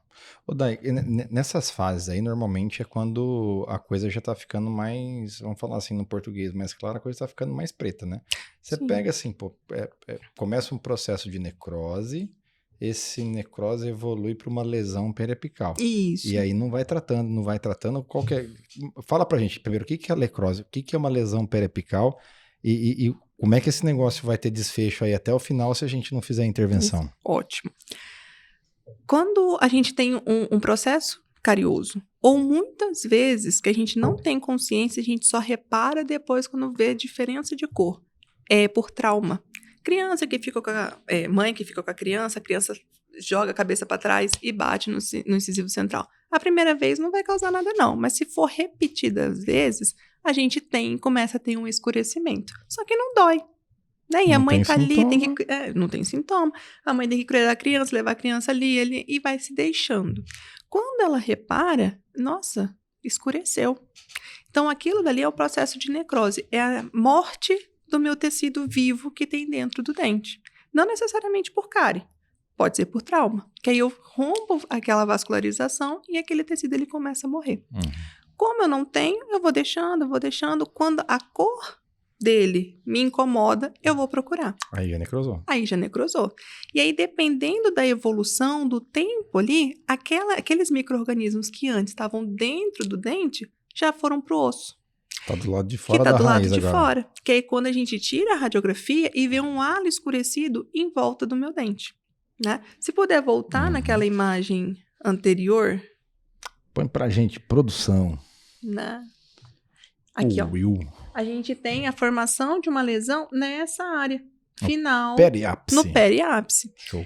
Né? E aquilo dali, o que é? É o seu organismo tentando, olha, vamos ficar aí. galera, não vem pra cá não. E aí ele vai tendo aquela destruição óssea, mas ao mesmo tempo a gente tem um halo esbranquiçado ali para tentar conter. Se a gente não faz nada, se eu não procuro o tratamento, o organismo, aquilo dali é mais potente do que meu organismo. E ela começa a ir para outros dentes. Vai aumentando. Vai aumentando. Então, às vezes, era um dente só, eu tenho um comprometimento de 2, 3. Igual aquele caso que a gente estava, né? Dos superiores. Sim. A gente teve que fazer uma complementação cirúrgica ali, porque a gente perdeu o controle. Não tinha mais fim. Não tinha, justamente. Então, os canais foram feitos, foram refeitos, mas a gente teve que fazer uma complementação cirúrgica. Para poder tirar esse tecido que estava lá. Justamente. Exato. E aí, hoje a gente faz a preservação, né? Que ela é uma paciente bem certinha, bem assídua, e a gente vê uma melhora no caso. Sim. Mas tem casos que também a gente não consegue. Não consegue. E evolui para uma eventual exodontia, né? Justamente. Então, é biologia.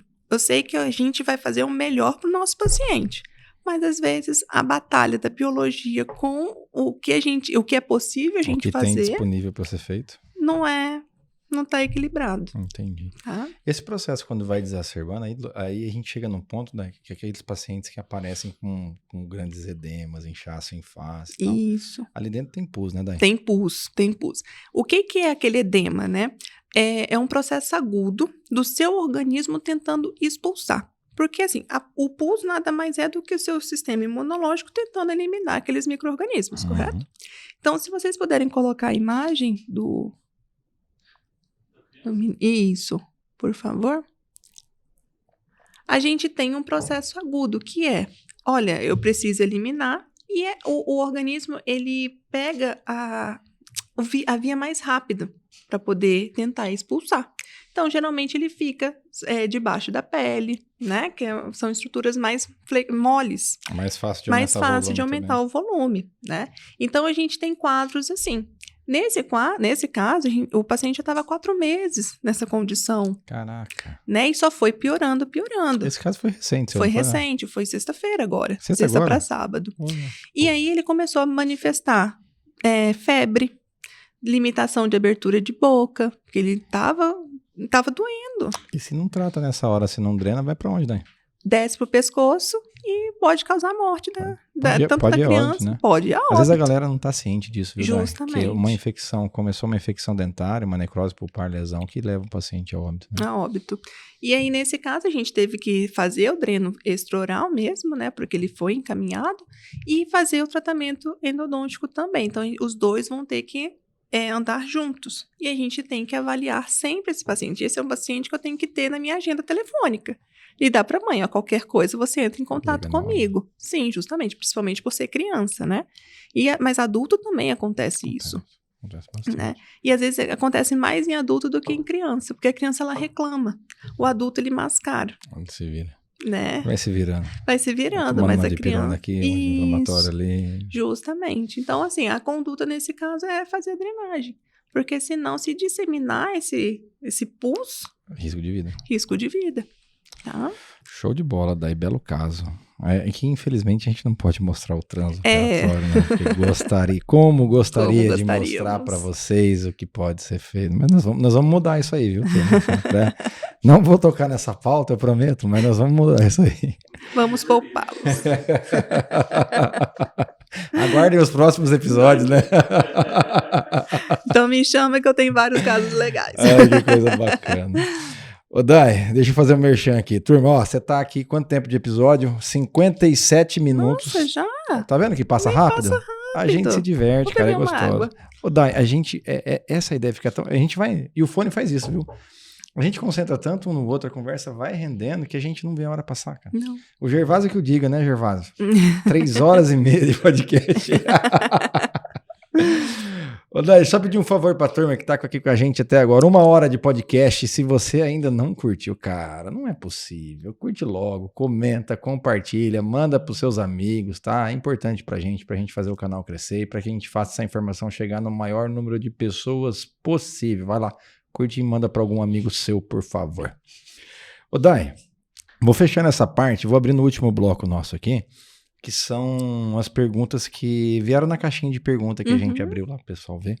Tá? A primeira até você já respondeu, acho que se você quiser fazer um release, eu acho que é legal, que era se depois de um tratamento de canal ele fica mais frágil. Você falou um pouco do remanescente, né? Depende mais do remanescente do que propriamente do canal. Justamente. Quando eles me perguntam sobre isso, quando eu fico na dúvida, porque eu não sou Deus, eu não sei de todas as verdades, né? E quando aquele caso ele me gera uma dúvida, eu converso abertamente com o paciente. Vamos fazer o seguinte, vamos remover o que precisa remover? Vamos tirar uma nova radiografia e a gente avalia? Porque às vezes na radiografia, como ela é bidimensional e a gente viu, ela me dá um panorama. Quando eu estou clinicamente ali atendendo o paciente, meu panorama é outro. E aí eu posso condenar ou não. Eu tinha um professor que falava assim, quem fala antes, explica. Quem fala depois, se justifica. Como que eu falo, não, dá para fazer canal? E eu sento lá, olha, não dá. Não dá mais. Gera uma frustração no paciente. Gera. Né? Então, às vezes, a gente precisa trabalhar abertamente com ele. Olha, eu não consigo fechar seu diagnóstico, eu preciso abrir. Você topa? Vamos fazer? Esse alinhamento de expectativa é fundamental para o sucesso. É fundamental, né? Justamente. E o paciente tem que estar junto nessa expectativa, com certeza, com certeza. E uma das perguntas que eu faço para ele é justamente isso. Qual que é a sua expectativa no tratamento? Você quer salvar esse dente ou ele vai ser só mais um dente na sua boca? Porque tem gente que trata assim, eu sei que vai quebrar, eu vou para cirurgia depois. Ou tem gente que nem quer. Não, já tira de uma vez. Então, qual que é a sua expectativa? O que você aposta nisso? Dependendo do tanto que você apostar, eu vou gastar minhas energias também, né? Justamente. Né? Então, tem pacientes assim que o dente não tem como salvar, mas ele paga o que for para poder manter ele ali. Só que, infelizmente, não dá. Eu tenho que ser sincera com ele. Porque eu falo, canal a gente faz em qualquer dente. Uhum. O problema é depois. É reabilitar, é restaurar, é deixar ele em função. Legal. Né? A gente tem que pensar isso. Ótima colocação. E eu, Daiane, sou endodontista, mas eu tenho que ter conhecimento de prótese, eu tenho que ter conhecimento de oclusão, de pério, eu tenho que ter conhecimento de muita coisa. Né? Então, na verdade, você está tratando, eu gosto de fazer a analogia do seguinte, o tratamento de canal e o pino que vem na sequência é como se fosse a fundação da casa, do prédio. Justamente. Né? E depois vem a obra inteira por cima. Então, assim, eu até faço a fundação, mas vai ter estrutura para construir depois? Justamente, é isso que eu falo. Eu comparo com casa também, né? Legal. E aí, às vezes, a gente tem uma lesão que está entre as raízes, principalmente nos dentes inferiores, a gente tem uma lesão ali que talvez a gente não consiga reparar. Às vezes, já veio acessado de um outro colega, e tá com uma estrutura ali comprometida. Os canais estão ali. Tá numa situação que você olha assim e você fala, pô, eu gosto de colocar numa balança, que eu acho que tem dois tipos de investimento para o paciente quando ele faz. Ele tem um investimento propriamente dito, que é dinheiro para investir num tratamento, né? E ele também tem um outro investimento que eu acho que às vezes vale mais que o dinheiro, que é o tempo dele. Às vezes 1, 2, 3, 5 sessões que sejam, né? Uhum. Dependendo da situação do dente, ele já vai meio da estrutura, não é nem do dente, da estrutura, não é do canal. Uhum. Dependendo da situação da estrutura, você fala, tá frágil. Já é frágil. Eu vou tratar, não que vai fragilizar mais, mas já é frágil. Quanto tempo isso aqui vai ficar na boca em sobrevida? Vai durar 5, 10, 12, 15 anos? Ou vai daqui 6 meses quebrar? Então, justifica-se investir tempo e dinheiro numa estrutura que a gente sabe que provavelmente daqui a pouco tempo vai ruir, não vai ficar. E seu paciente ele tem que participar disso. É importantíssimo a gente jogar limpo dessa forma, porque ele fala assim, eu já ouvi de pessoas assim, não, Cláudio, então não. Qual que é a outra opção, né? Tem algum tratamento alternativo? Nesse caso de fragilidade, eu acho melhor você vai investir praticamente a mesma coisa, você vai ter um implante, um tratamento que vai durar provavelmente para a vida inteira, bem cuidado. Né? E outras vezes, olha, o paciente ele tem um nível de consciência tão bacana que ele fala assim, Cláudio, eu tô consciente, eu sei, mas eu quero manter o meu dente, se ele ficar mais 6 meses eu tô feliz e não tem problema, substitui por implante lá na frente se for a necessidade. Justamente. Mas a decisão não foi minha exclusiva. Eu falo, eu tenho 2 caminhos, esse caminho explico exatamente quais são os passos, e aí o paciente ajuda a gente a tomar a decisão. Acho que é importante também essa guarda compartilhada da decisão. Com certeza. O paciente ele tem que... ele que tem que bater o martelo no que ele quer. Às vezes eu converso assim, eu falei assim, o senhor entendeu? Eu entendi. E o que você acha? Mas você que é doutor aqui? Não, mas calma aí. Eu sou que realizo. Eu te expus as 2 opções, ou 3, ou 4, Normalmente né? tem mais, né? Sim, o senhor não ficou com dúvida alguma, não quer decidir agora, tudo bem, não tem problema. O senhor vai para casa, pense e depois a gente volta a conversar. Eu não posso bater o martelo. Por você. Por você. A gente tem que bater o martelo junto, né? Justamente. Olha, eu acho que isso daqui é viável, então vamos tentar, mesmo sabendo que não vai durar 10 anos. Ou pode durar. Ou pode ser que seja. Né? Que aí também vai o seu cuidado pós-operatório. E o perfil do paciente. Tem um paciente que ele te ajuda, ele trabalha a seu favor. Mas ou onde você vai saber isso? É difícil. Na conversa. Você já durante. Você já vê o posicionamento do paciente. Perfil durante. Você tem paciente que já chega armado. Tem paciente que ele é mais aceita mais informações, sugestões. E tem aquele paciente que é Google. Eu li. Eu já li, eu já tenho meu diagnóstico, eu sei que vai fazer em tantas vezes. Tá. Quando que a gente começa? Aí a gente pergunta assim, qual que é a parte que eu entro aí? Né? Eu só executo? Você quer me falar também o que eu tenho que fazer? Qual lima que eu uso agora? Mas assim, olhando eles, às vezes eu me coloco na posição deles. Sim. Também. Né? Eu tô com uma dor, eu vou pesquisar o que é. Isso? Justamente, para não chegar tão leiga no médico.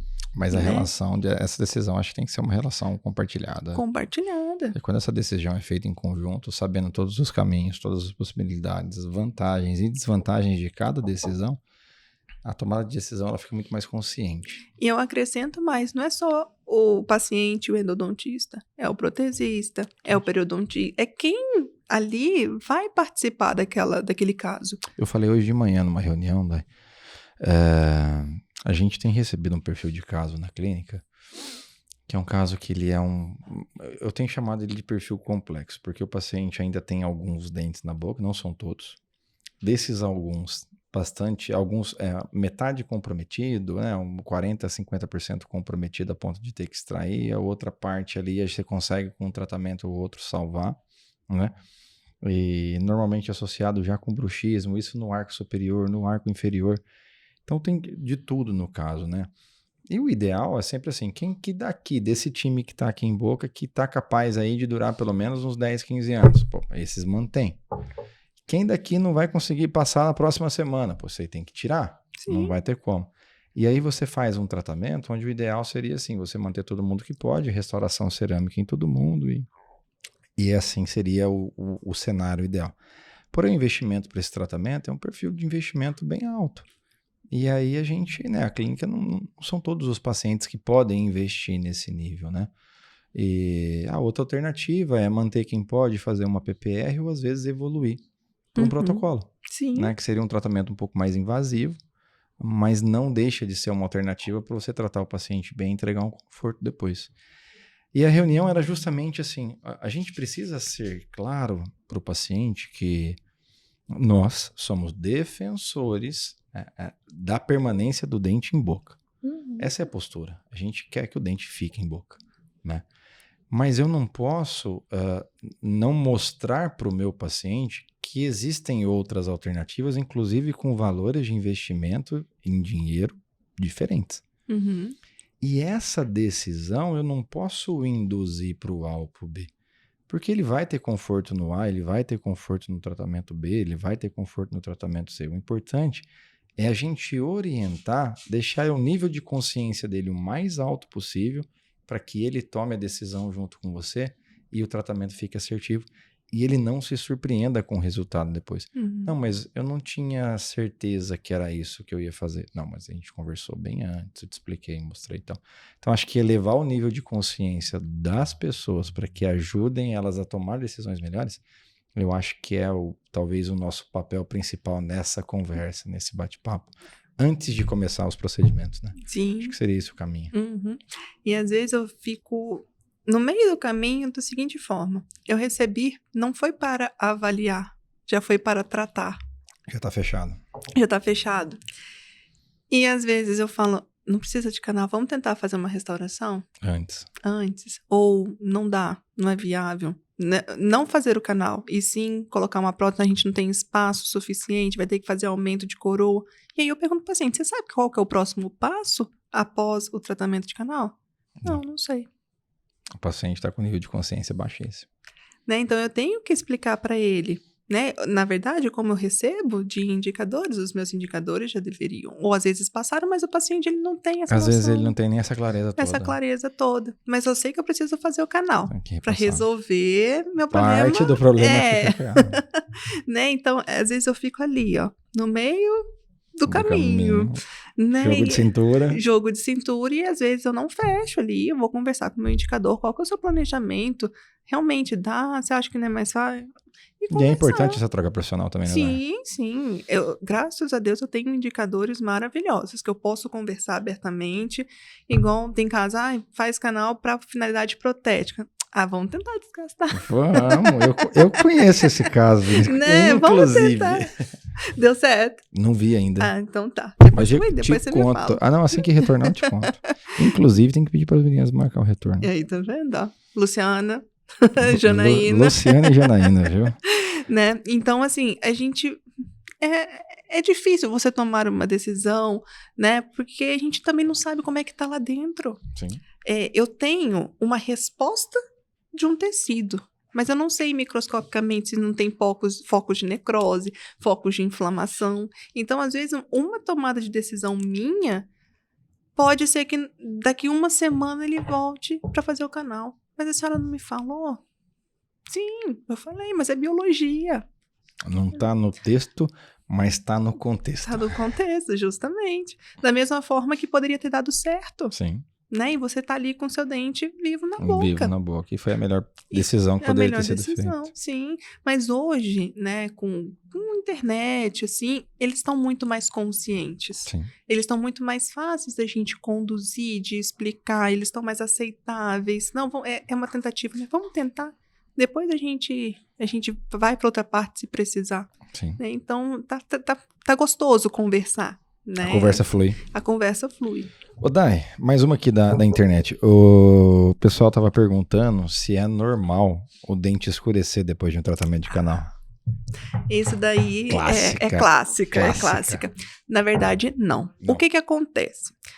Antigamente, a gente tinha produtos para dar uma radiopacidade, para aparecer na radiografia, à base de prata.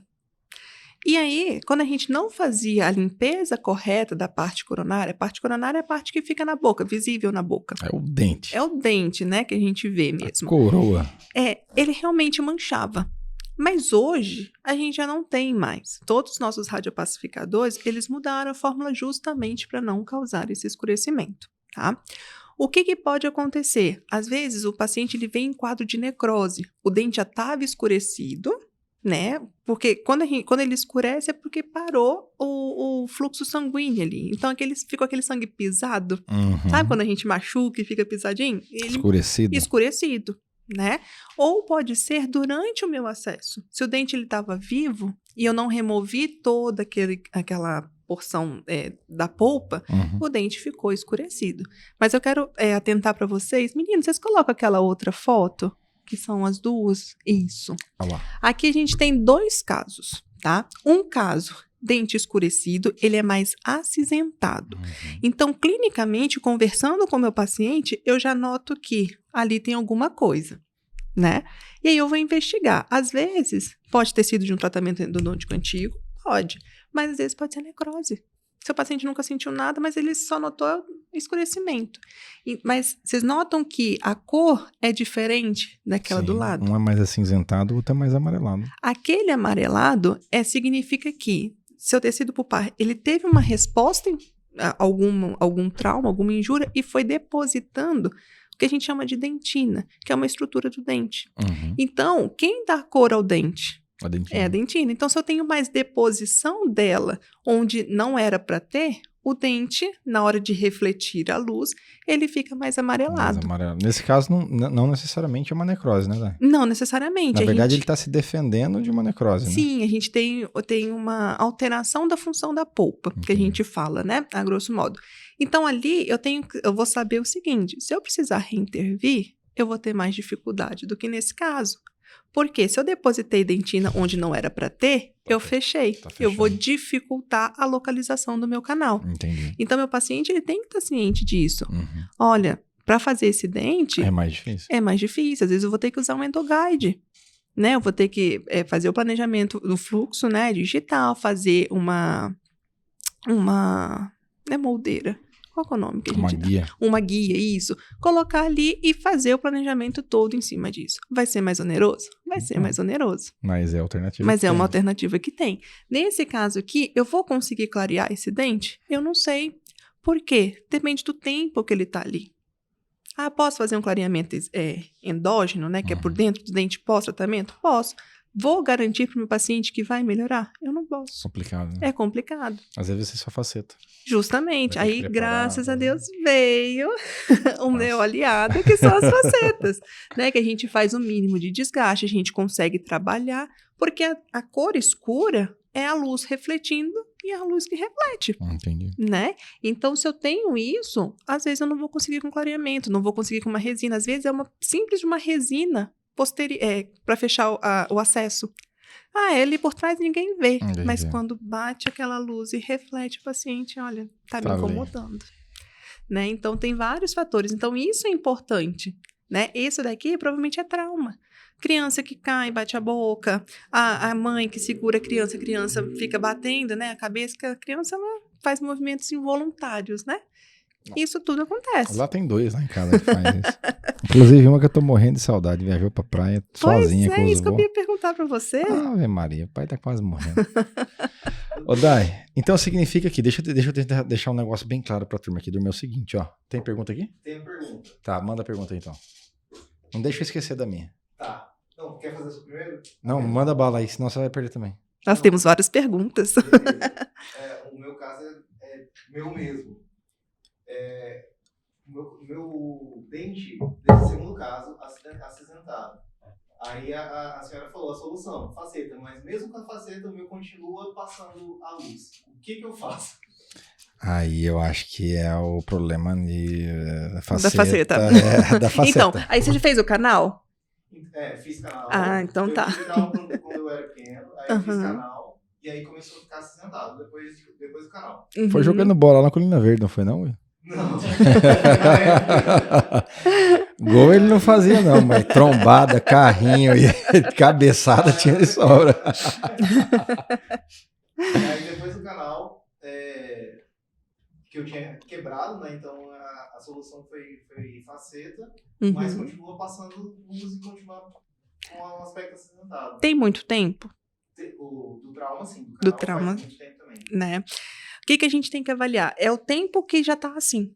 Se for um trauma recente, a gente consegue limpar melhor, fazer um clareamento e tentar melhorar a faceta. Quando é um trauma mais antigo, né, de 20 anos atrás, essa pigmentação é difícil da gente remover. Então, às vezes, a gente pode abrir, tentar fazer um clareamento interno, se você ainda não fez, e depois melhorar essa faceta.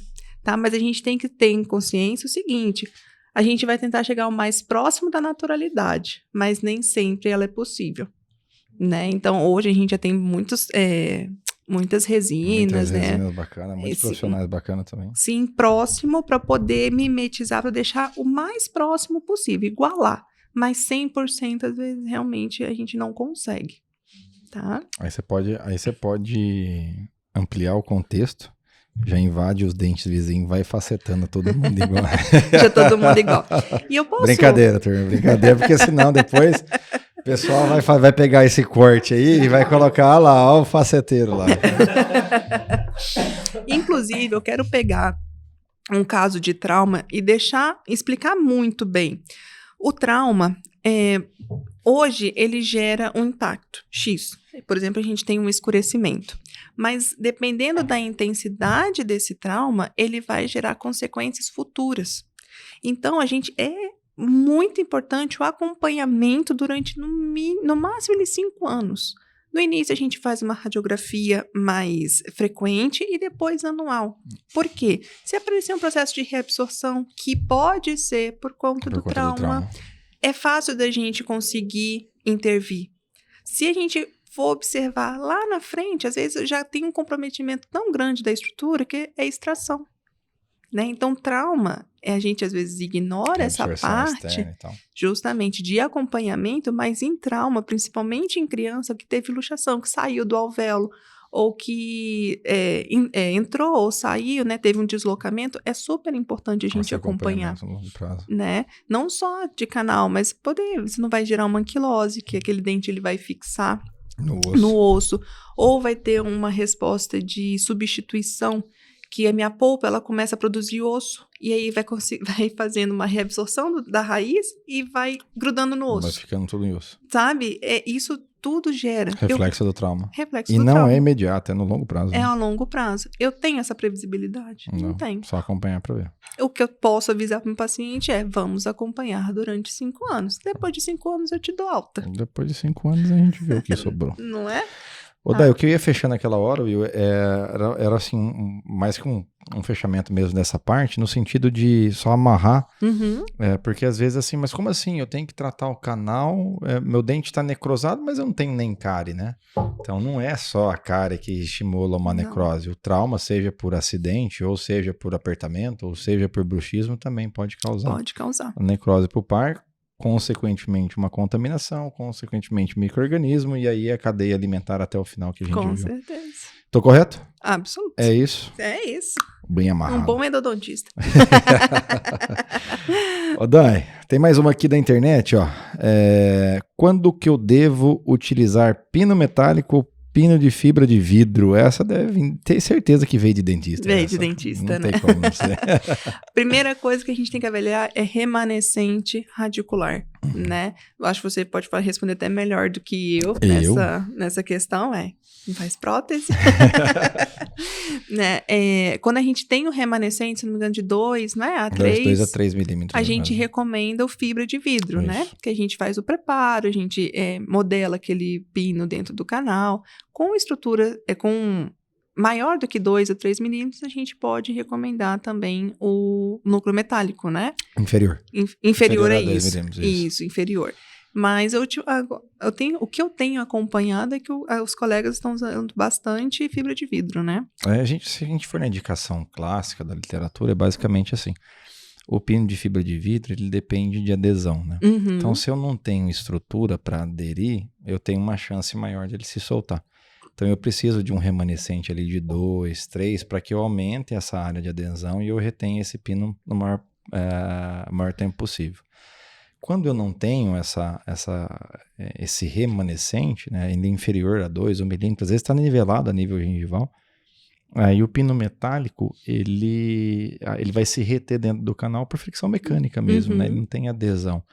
Então, por isso que ele se mantém lá dessa forma também, pelo mecanismo de retenção.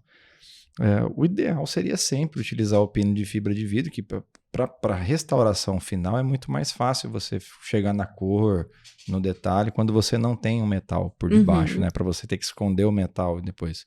Então a gente sempre gostaria de utilizar pino de fibra de vidro. E aí a literatura vai evoluindo e a gente vai vendo que assim, cada vez mais a gente tem colocado pinos em remanescentes menores e a literatura vem mostrando que está se comportando de maneira saudável, que está bacana. Então a gente vai sempre acabando arriscando um pouquinho mais. Eu particularmente deixei de fazer, tem uns 3 anos que eu não faço, acho que pino metálico mesmo, assim. Inclusive em indicações dessas inferiores a 2 milímetros e tive alguns insucessos, mas não por soltura, mas por fratura de pino. Sim. E a gente vê nítido, né, a evolução da adesão, né, dos materiais. E assim, eu penso o seguinte, posso até ter errado. Quando você faz um bloco só, junta dente com resina ali, você deixa ele mais forte do que e consegue dissipar melhor a força mastigatória do que se fosse um metal. A maleabilidade do pino de fibra de vidro, ele acompanha o ligamento periodontal. E o pino metálico, ele é uma coisa mais rígida, então dependendo do trauma, você vai ter uma chance maior de fratura, inclusive para restaurações de amálgamas e tal, que é um outro papo bacana para a gente trazer a doutora Carielle para isso. Né? Vai chegar um convite aí via caixa postal do correio. Mas assim, sempre se atentar o seguinte, a gente tem que deixar remanescente de gutta dentro do canal, fechando a minha região apical. Né? Então, isso eu tenho que conversar muito bem com o meu indicador protesista para eu falar, olha, o que a gente tem de raiz é isso. Eu preciso deixar de 3 a 5, né? O que é preconizado na literatura. É possível fazer um pino desse tamanho? Vai ter retenção a longo prazo? né? Fala. Então beleza, vamos propor o canal. Não, não é. Então vamos conversar com o paciente. Que aí às vezes tem outra solução. Sim, então você vê que não é só o canal. A gente tem vários critérios que a gente tem que É um avaliar. quebra-cabeça, cara. É um baita quebra-cabeça de 2.000 peças. Ô, Dai, mais uma aqui da internet. Pessoal, por que o dente tratado canal é mais difícil de... É dentista. É dentista, né? Mais difícil de extrair. Por que, Dai? Vamos lá. O dente ele fica mais friável, ele fica mais fragilizado, né? E quando você aplica as forças de luxação, da forma como vocês fazem, eu sou endodontista. Aquele Só escutando dente, relatos. ele fica mais fragilizado, né? Quando você coloca ali, você vai forçar, ele vai ficar mais quebradiço. Então, isso tem que fazer parte do seu planejamento na hora da extração. Da cirurgia. Na hora da cirurgia, às vezes você vai ter que, não sei, fazer, abrir retalho, remover osso para poder facilitar, porque ele não vai ter mais uma pega, né? Aquela pega que você consegue tirar. Isso, de um dente que está vivo ou de um dente que tem irrigação. Basicamente, eu acho que assim, a dentina da raiz, ela vai se tornando mais amolecida no longo, e cada ponto que você vai, ou seja com extrator, seja com alavanca, que você vai pressionando para fazer o movimento, ele vai quase que esfarelando. Sim. E aí vai se tornando. Então tem que ter broca, tem que ter odontosecção, tem que ter uma série, às vezes alguns outros instrumentais também, periótomo, extrator de raiz, para você fazer a cirurgia mais tranquila. Mas às vezes é mais chato mesmo, é verdade. Com certeza. Né? E se um dente que tratado endodonticamente foi indicado para extração, alguma coisa tem ali. Então a gente já não tem mais remanescente, um bom remanescente. Não tá legal, né? A gente já tem uma estrutura fragilizada e isso tudo a gente tem que levar em consideração no planejamento. Né? Para poder passar para o paciente. Show. Dai. Vou fechar nosso momento aqui, Dai, com uma pergunta de curiosidade. Curiosidade minha de carreira de dentista para paciente. Já aconteceu alguma coisa assim inusitada durante um tratamento de canal, assim? Alguma coisa que você fala, pô, nossa, isso aqui, eu lembrei disso agora. E se aconteceu, como é que resolveu? Como é que foi o destino final aí do caso? Conhece parentite? Parentite, claro. Essa sempre acompanha. Todos os parentes mais próximos e mais longe vêm junto com eles. Mãe, conta. Opa! É ela que traz a parentite. Ela que traz. Ela que divulga na família. Não, minha mãe, a gente fez... Minha mãe tem vários tratamentos, né, antigos, assim, e um molar com uma restauração de amálgama e meu Deus, pegava praticamente todo o dente, precisava fazer canal. E aí minha irmã também é dentista, só que minha irmã enrola, né? Sua irmã é dentista minha também? Irmã é dentista não sabia, também. Cara. Tá aqui ou tá lá? Tá lá, tá em Resende. Tá em Resende. Beijo, Dani. Legal, cara. É a Dai e a Dani. A Dai e a Dani. É uma dupla sertaneja, cara. E aí precisava fazer o canal dela. Então vamos fazer, né? Manda pra irmã do dentista. Né? Não, mas quando a Daiane vier aqui, ela tá no meio acadêmico, vamos fazer, deixa ela fazer. Eu falei, mãe, não vamos fazer não, né? Não vamos trocar não, vamos manter. Não, eu quero trocar. Tá bom, tirar então uma mal, por estética. Porque quando ela fez lente, e só que quando ela ria, ficava os amálgamas, o amálgama aparecendo na mesial. Entendi. Aí eu falei, meu Deus, tá bom, mas vamos fazer, tá. Então foi, não, só que aquele canal... Atrésico. Coloquei assim ali umas 6. Puf. Aí dá 50 tipos de medo, né? Nossa, coração dispara, você começa a suar frio, você não consegue mais fazer nada. E é minha mãe. Não dá pra pedir ajuda pros universitários. Não dá pra pedir ajuda pros universitários. Aí, tá, calma. Falei, mãe. Ali é igual quando eu converso com o paciente. Quebrou lima? Quebrou lima. Caraca, mas no canal da mãe. No canal da mãe. Mas a sorte é que foi bem na embocadura, ali, bem no iniciozinho. Aí eu fui, devagarinho. Foi umas 6 também. Fui desgastando. Aí aquela coisa. Mas não era sessão única? Virou. Sessão única só pra tirar aquele fragmento de lima. Sim, e o medo às vezes de tracionar... E você não conseguir remover, ela fratura mais. E às vezes você passa mais de uma sessão para tirar um fragmento desse. Sim. Os alunos, né, perguntam, só não fratura quem não faz. Eu nunca vou perder um implante. Não faço. Né? Mas a fratura de lima, ela não é corriqueira, mas acontece. Ela não pode ser só rotina. Ela acontece. E saiba resolver. E ela vai acontecer, né? Ela vai acontecer. Vai acontecer.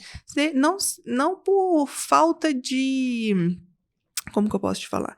De cuidado, de zelo, ou do próprio... Quando o dentista é antigo há muito tempo, ele tem, né, mão. Vício. Não chega a ser vício. Não tem tanta mão, tá? Acontece. Provavelmente acontece com Durva, mas ele sabe resolver. O Durva já me contou algumas já. Entendeu? Só que a gente tem que saber resolver. Como que a gente resolve isso? Remover o fragmento, às vezes ele fraturou num ponto da raiz que não tem como fraturar, como remover, mas tem como a gente ultrapassar. E aí é sessão. De obtura daí. E aí é sessão atrás de sessão. É tentar passar, é avisar para o paciente também. O que acontece muito? Aconteceu, eu vou ficar quieta. Não pode. E aí ele vai descobrir por terceiros. No outro dentista que foi da outra vez. Né? Então, aí é chato, né? E aí é chato, tá? Então, sempre aconteceu, para, respira. Olha, aconteceu isso, a gente vai resolver. Se a gente não conseguir resolver, eu vou te encaminhar. Né? A gente, dentista, a gente fica muito, eu vejo assim, né? Eu tenho que resolver. Super-herói. Sim, eu tenho que resolver tudo. É vergonhoso meu colega me ajudar. Não pode ser, né? Não pode ser. Se eu não estou conseguindo, eu encaminho para quem tem, às vezes, um microscópio, né? Eu peço ajuda, eu compartilho. Professor, dá uma ideia do que eu posso fazer, né? Então, essa rede de apoio na odonto na medicina é difícil. Na medicina, o pessoal, nesse sentido, eles são muito unidos. Eles se apoiam, eles trocam diagnóstico, eles planejam juntos e tal, conversa, tem discussão de caso. Na odonto a gente é muito sozinho. Muito sozinho, muito dentro de quatro paredes. Quatro paredes, conversa pouco. Eu sempre assim, hoje eu não tenho um consultório. Porque eu acho, eu ganho muito mais convivendo com os outros, de trocar São várias opiniões. Equipes, conhecimento. Sim, cada um trabalha de um jeito e a gente começa a agregar e isso vai para o seu enriquecimento. Verdade. Né? Pegando nessa vertente, é o que eu falo para os alunos lá também. Aproveita tudo que você tem que aproveitar. Você não sabe o seu dia de amanhã, sim, mas pelo menos você aproveitou e você tem na sua bagagem. Você sabe o que você quer, o que você não quer. E aí, nessa vertente, eu tava até esperando você me perguntar por que eu escolhi endodontia, que todo mundo me pergunta por que eu faço endo. Eu deveria ter feito essa pergunta lá no final. A gente pode fechar com ela. Daí, por que endodontia? Daí onde surgiu essa vontade? Não sei se eu que escolhi ela ou se ela que me escolheu. Tá? Porque na faculdade, assim, eu tava no 5º semestre e a gente tava naqueles laboratórios, né? De dentística, de pério, e era aquele dente de plástico. Que você desgastava e não desgastava, né? Aí você mostrava pro professor, precisa desgastar mais. Aí você desgastava mais, você foi demais. E aquilo dali. E aí, no 5º período, a gente tinha uma disciplina de psicologia aplicada à odontologia. Todo mundo pergunta, né? Mas para que a gente precisa de psicologia aplicada à odontologia? Hoje em dia. E aí a gente, né, sentou em círculo e a professora fez a seguinte pergunta. Vocês estão no meio do curso. Como vocês estão se sentindo? O que vocês pensam daqui para frente? O que vocês sentem falta? Isso e aquilo. E aí, chegou na minha vez, eu falei assim, eu vou desistir de odonto. Todo mundo parou assim. Lá 10 semestres ou 8 semestres? 10 integral. De manhã, tarde e noite. Caraca. Vamos lá. Mas por que você vai... Fase boa. Aí eu falei, olha, nada meu dá certo. Eu tô no laboratório, eu vejo o colega do meu lado, tá dando tudo certo e o meu não. Tem algum problema comigo, né? E assim... Eu escolhi odonto já de antes, mas eu tive o contato com a minha irmã durante a faculdade. Eu falei, nossa, eu tenho destreza, eu vou, né, me dar bem. Nada. Aí a professora chegou assim, olha, não faça isso. Você ainda tem mais um pré-clínico, né, que era endo e prótese, faça, e aí você decide. Fui toda empolgada. Falei, um desses dois eu vou ter que me encaixar, né? Ou era endo ou era prótese? Era endo, A prótese, um desastre. Desgasta 2 milímetros. Eu falei, gente, o que é 2 milímetros numa broca? Eu não sei. Foi um desastre. E na endo também foi um desastre. Eu perfurei. Foi o único momento que a gente trabalhava com dente extraído. Porque lá a gente tinha biobanco, tá regularizado. Legal. E aí eu vi que a dureza da dentina, do esmalte, era totalmente diferente daquela dureza, aquele dente de plástico que você acionava e o trem quase pegava fogo. Eu falei, então tá aí. Tem espaço aqui. Fui, trepanei um canino. Só pra sentir como é que era a broca passando. Aí eu sei que assim, no final, aquilo foi me dando... Eu parei, eu cruzei o braço e fiquei observando todo mundo. Falei, gente, como todo mundo flui? Né? E eu não, tô aqui empacada, né? Aí, quando a professora, assim, chegou, que eram 2 professores, essa chegou, que é minha mãe científica que eu falo, né? Que é a Ana Maria, beijo, Ana. Ela falou assim, não se aperreie. Ela é lá de Recife. Sente aqui. Aí ela foi conversando, falou assim, por que você tem que acertar de primeira? E eu te falo uma coisa, você ganhou muito mais conhecimento de todo mundo aqui que acerta. Porque você sabe o que não fazer. Que é o mais difícil. Que é o mais difícil, né? E aí eu fui, e ela, outra coisa. Para ser endodontista tem que ter foco. Você tem que ter paciência, tem que ter foco e tem que estudar muito. Então, toma esse livro aqui, ela me deu de Deus Pai, em 1900 e... andar de rolho, para estudar a anatomia interna dos dentes. Sentei, ó, estudei. Comecei a acessar dente, a gente trocava no biobanco, vamos, e foi. Aí depois de lá fui monitora do pré-clínico, da clínica. Aí eu tava na especialização, quando eu tinha um tempo, eu ia lá ajudar os meninos, que a gente falava que aquilo ali é uma faixa de Gaza. Era. Meu Deus, era radiografia que não dava certo, era cone que não descia, era instrumento que fraturou, instrumento que não descia. E como era dente extraído, a gente vê todas as dificuldades que a gente vê na clínica. Né? Porque hoje com o dente, ele feito para endodontia, ele é lindo, ele é reto, ele tem uma curvatura suave, dá tudo certo. E lá não. No dia a dia é diferente. E aí, assim, a faculdade toda eu formei para ser endodontista. Paixão. É paixão. Apaixonei. Né? E assim eu sigo e não consigo, assim, pela demanda que a endodontia traz. Que é uma boa visão, um bom tato, uma boa postura. Não sei se eu consigo aposentar, mas eu vou até o meu limite, né? E assim, eu faço por amor. Mesmo. É perceptível, viu, né? Sabe, porque... O carinho que você tem com o nosso paciente lá, a maneira que você conduz, a importância que você dá para os planejamentos. Sabe, isso é perceptível. E se você fica estampado em você, na sua personalidade, esse carinho, sabe? A paixão. E às vezes quando a coisa não foge um pouco do controle, você também, não, moçada, vamos cá, tem que ser assim e tal, a gente precisa mudar, precisa fazer, precisa organizar. Então é muito claro pra gente isso, essa postura sua, esse cuidado, esse profissionalismo que você conduz todo o processo. Obrigado por fazer parte da equipe nossa também. Eu que agradeço. E eu acho que é uma coisa que você não sabe. Quando eu cheguei aqui em 2018, eu morei ali perto da clínica, sabe ali o Hora Extra? Sim. Atrás ali do Hora Extra tinha um prédio ali. Tá. E aí quando eu vim pra cá, lá era muito fresco, muito gostoso, sabe? Uhum. E aqui era um calor. Falei, meu Deus, como é que eu vou me adaptar aqui? E fiquei em casa. E aí eu falei, agora chega, né? Eu preciso ver onde trabalhar. E o primeiro lugar que eu fui, sem saber, foi lá. Você foi lá na clínica? Lá na clínica, que ela era... Quando você abria a porta, a recepção era logo assim do lado da porta. Sim. Tá? Eu acho que eu falei, foi com a Lu hoje. Era a Lu. Era a Lu, tinha que ser a Lu. Que foi mais ou menos na hora assim do almoço, porque eu via tudo fechado e eu não entendia que aqui fechava para almoço. Tem, bicho. Se não parar, se tiver um cochilinho, não funciona. E aí eu fui para conhecer, eu falei, olha, eu gostaria de saber como é que funciona, eu sou nova na cidade, questão de curso, que lá eu vi também escola, né? Eu fui conversando, não sei o quê, né? Aí, no final das contas, eu abri uma sala e depois entrei para faculdade, eu fechei a sala e comecei a prestar serviço, que ficou, né, muito mais dinâmico, porque eu não consigo ficar parada. Entendi. Né? Se eu ficar parada, eu tenho funicutica, eu tenho que sair para conhecer novos horizontes, vamos dizer assim. E aí, na pandemia, eu comecei a trabalhar com você. E aí eu falei né, ainda vou trabalhar aqui. Cara, daí eu não sabia Você não disso, sabia. Cara, juro por Deus. Porque a gente acabou se conhecendo na graduação, Foi. Graduação. E aí eu tinha acabado de abrir assim um consultório, aí eu entrei para a faculdade e foi numa aula de propedêutica, que a Ari estava dando. A gente sentou lá no fundo que juntou as turmas. E você perguntou assim, você tá trabalhando? Eu falei, eu tô. Aí agora, naquela hora assim eu tava, não podia disponibilizar, né, não, então tá bom. Falei, era o destino, Dai. Eu falei, se fosse mais ou menos um ano atrás, eu teria falado, não tô trabalhando não, deixa eu trabalhar. Dai, a gente tem, acho que ali tava 2018, a gente inaugurou ali, março de 18, ali no lugar que a gente tá ali, sabe? Então era tudo bem recente ali. Eu cheguei em abril. Chegou em abril. Isso, eu fui procurar em junho, mais ou menos. Tava começando. Aí eu li, eu falei assim, nossa, o Cláudio é novo, né? Você formou cedo ali. Eu falei, caramba, que cara, eu tenho que conhecer. Olha que destino bacana. Tá vendo?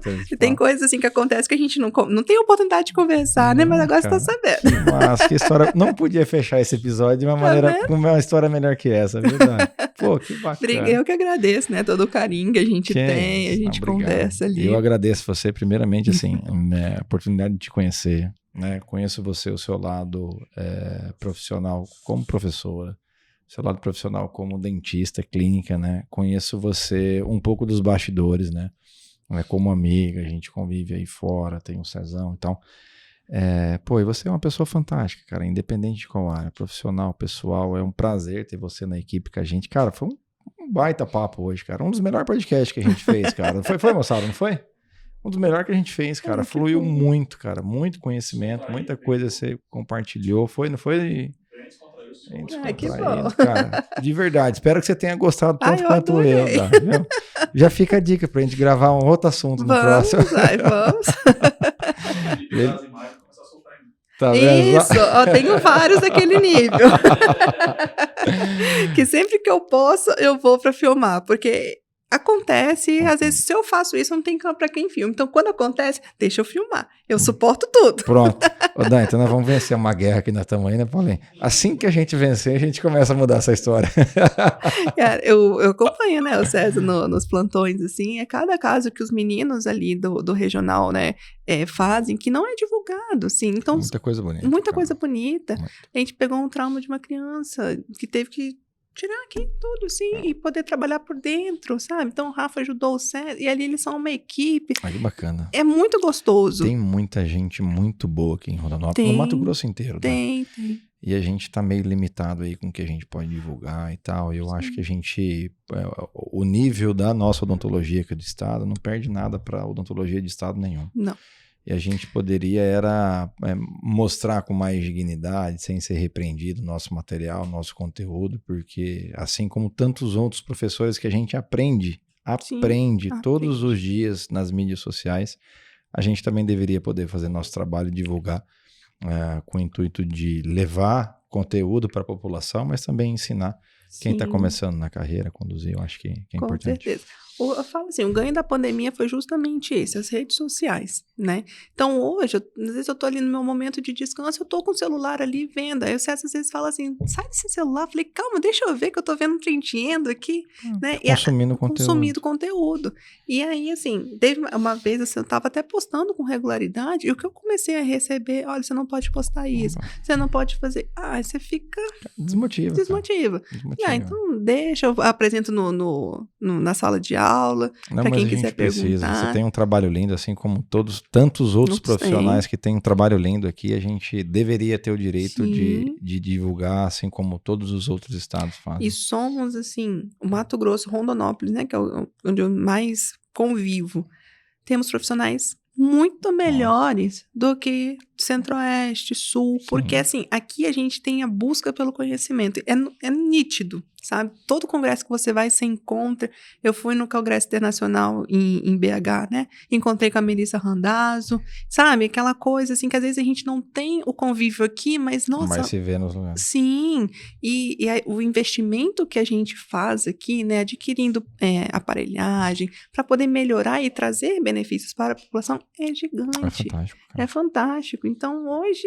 A gente precisa poder divulgar mais. Isso, com certeza. E a gente vai conseguir. Fechado, Dai? Fechado, muito obrigada. Viu? Um beijo, fica com Deus. Amém. Obrigado pelo papo, pela presença, pelo carinho, pela parceria. Se Deus quiser, estaremos em um novo episódio daqui a uns dias. Com certeza. Obrigada, meninos, por Quer todo deixar o um apoio. recado final para aquela câmera lá, Dai? Eu? Quero, né? Pacientes, amigos, dentistas e todo mundo. Não levem mais a sério o canal, tá? O canal, como o professor Rafa fala, ainda é o canal, né? Então, não subestime. Se você não sabe, encaminha para um especialista, troca ideias. Eu estou aqui à disposição, só chamar no direct, no WhatsApp, todo mundo tem. E pacientes, não é porque você não está sentindo dor, né, que você não tenha nada importante acontecendo, porque às vezes ela é silenciosa e só manifesta quando está bem avançado, né? Então, preste atenção na sua saúde, né? Não negligencie a sua saúde bucal, né? Que é o que a gente mais vê, né? A gente faz o check-up médico, mas o odontológico a gente deixa de lado, né? E é tão importante quanto o odontológico. O médico, desculpa. Então, muito obrigada a todos que assistiram. A gente continua nos bastidores. Vamos embora. Se tiver qualquer dúvida, pode contactar a mim, o Cláudio, a Faciari. Onde vocês conseguirem contar a gente responde. Show de bola, Dai. Brigadão, beijo, viu? Tchau, maravilha. Tchau. Então, turma, esse foi o episódio 09, tratamento de canal com a doutora Daiane Santos. Para fechar, curta, comenta, compartilha, ativa as notificações, clica no sininho e manda para o máximo de pessoas que você achar que merece ouvir esse conteúdo. Turma, um abraço, fiquem com Deus, até na próxima.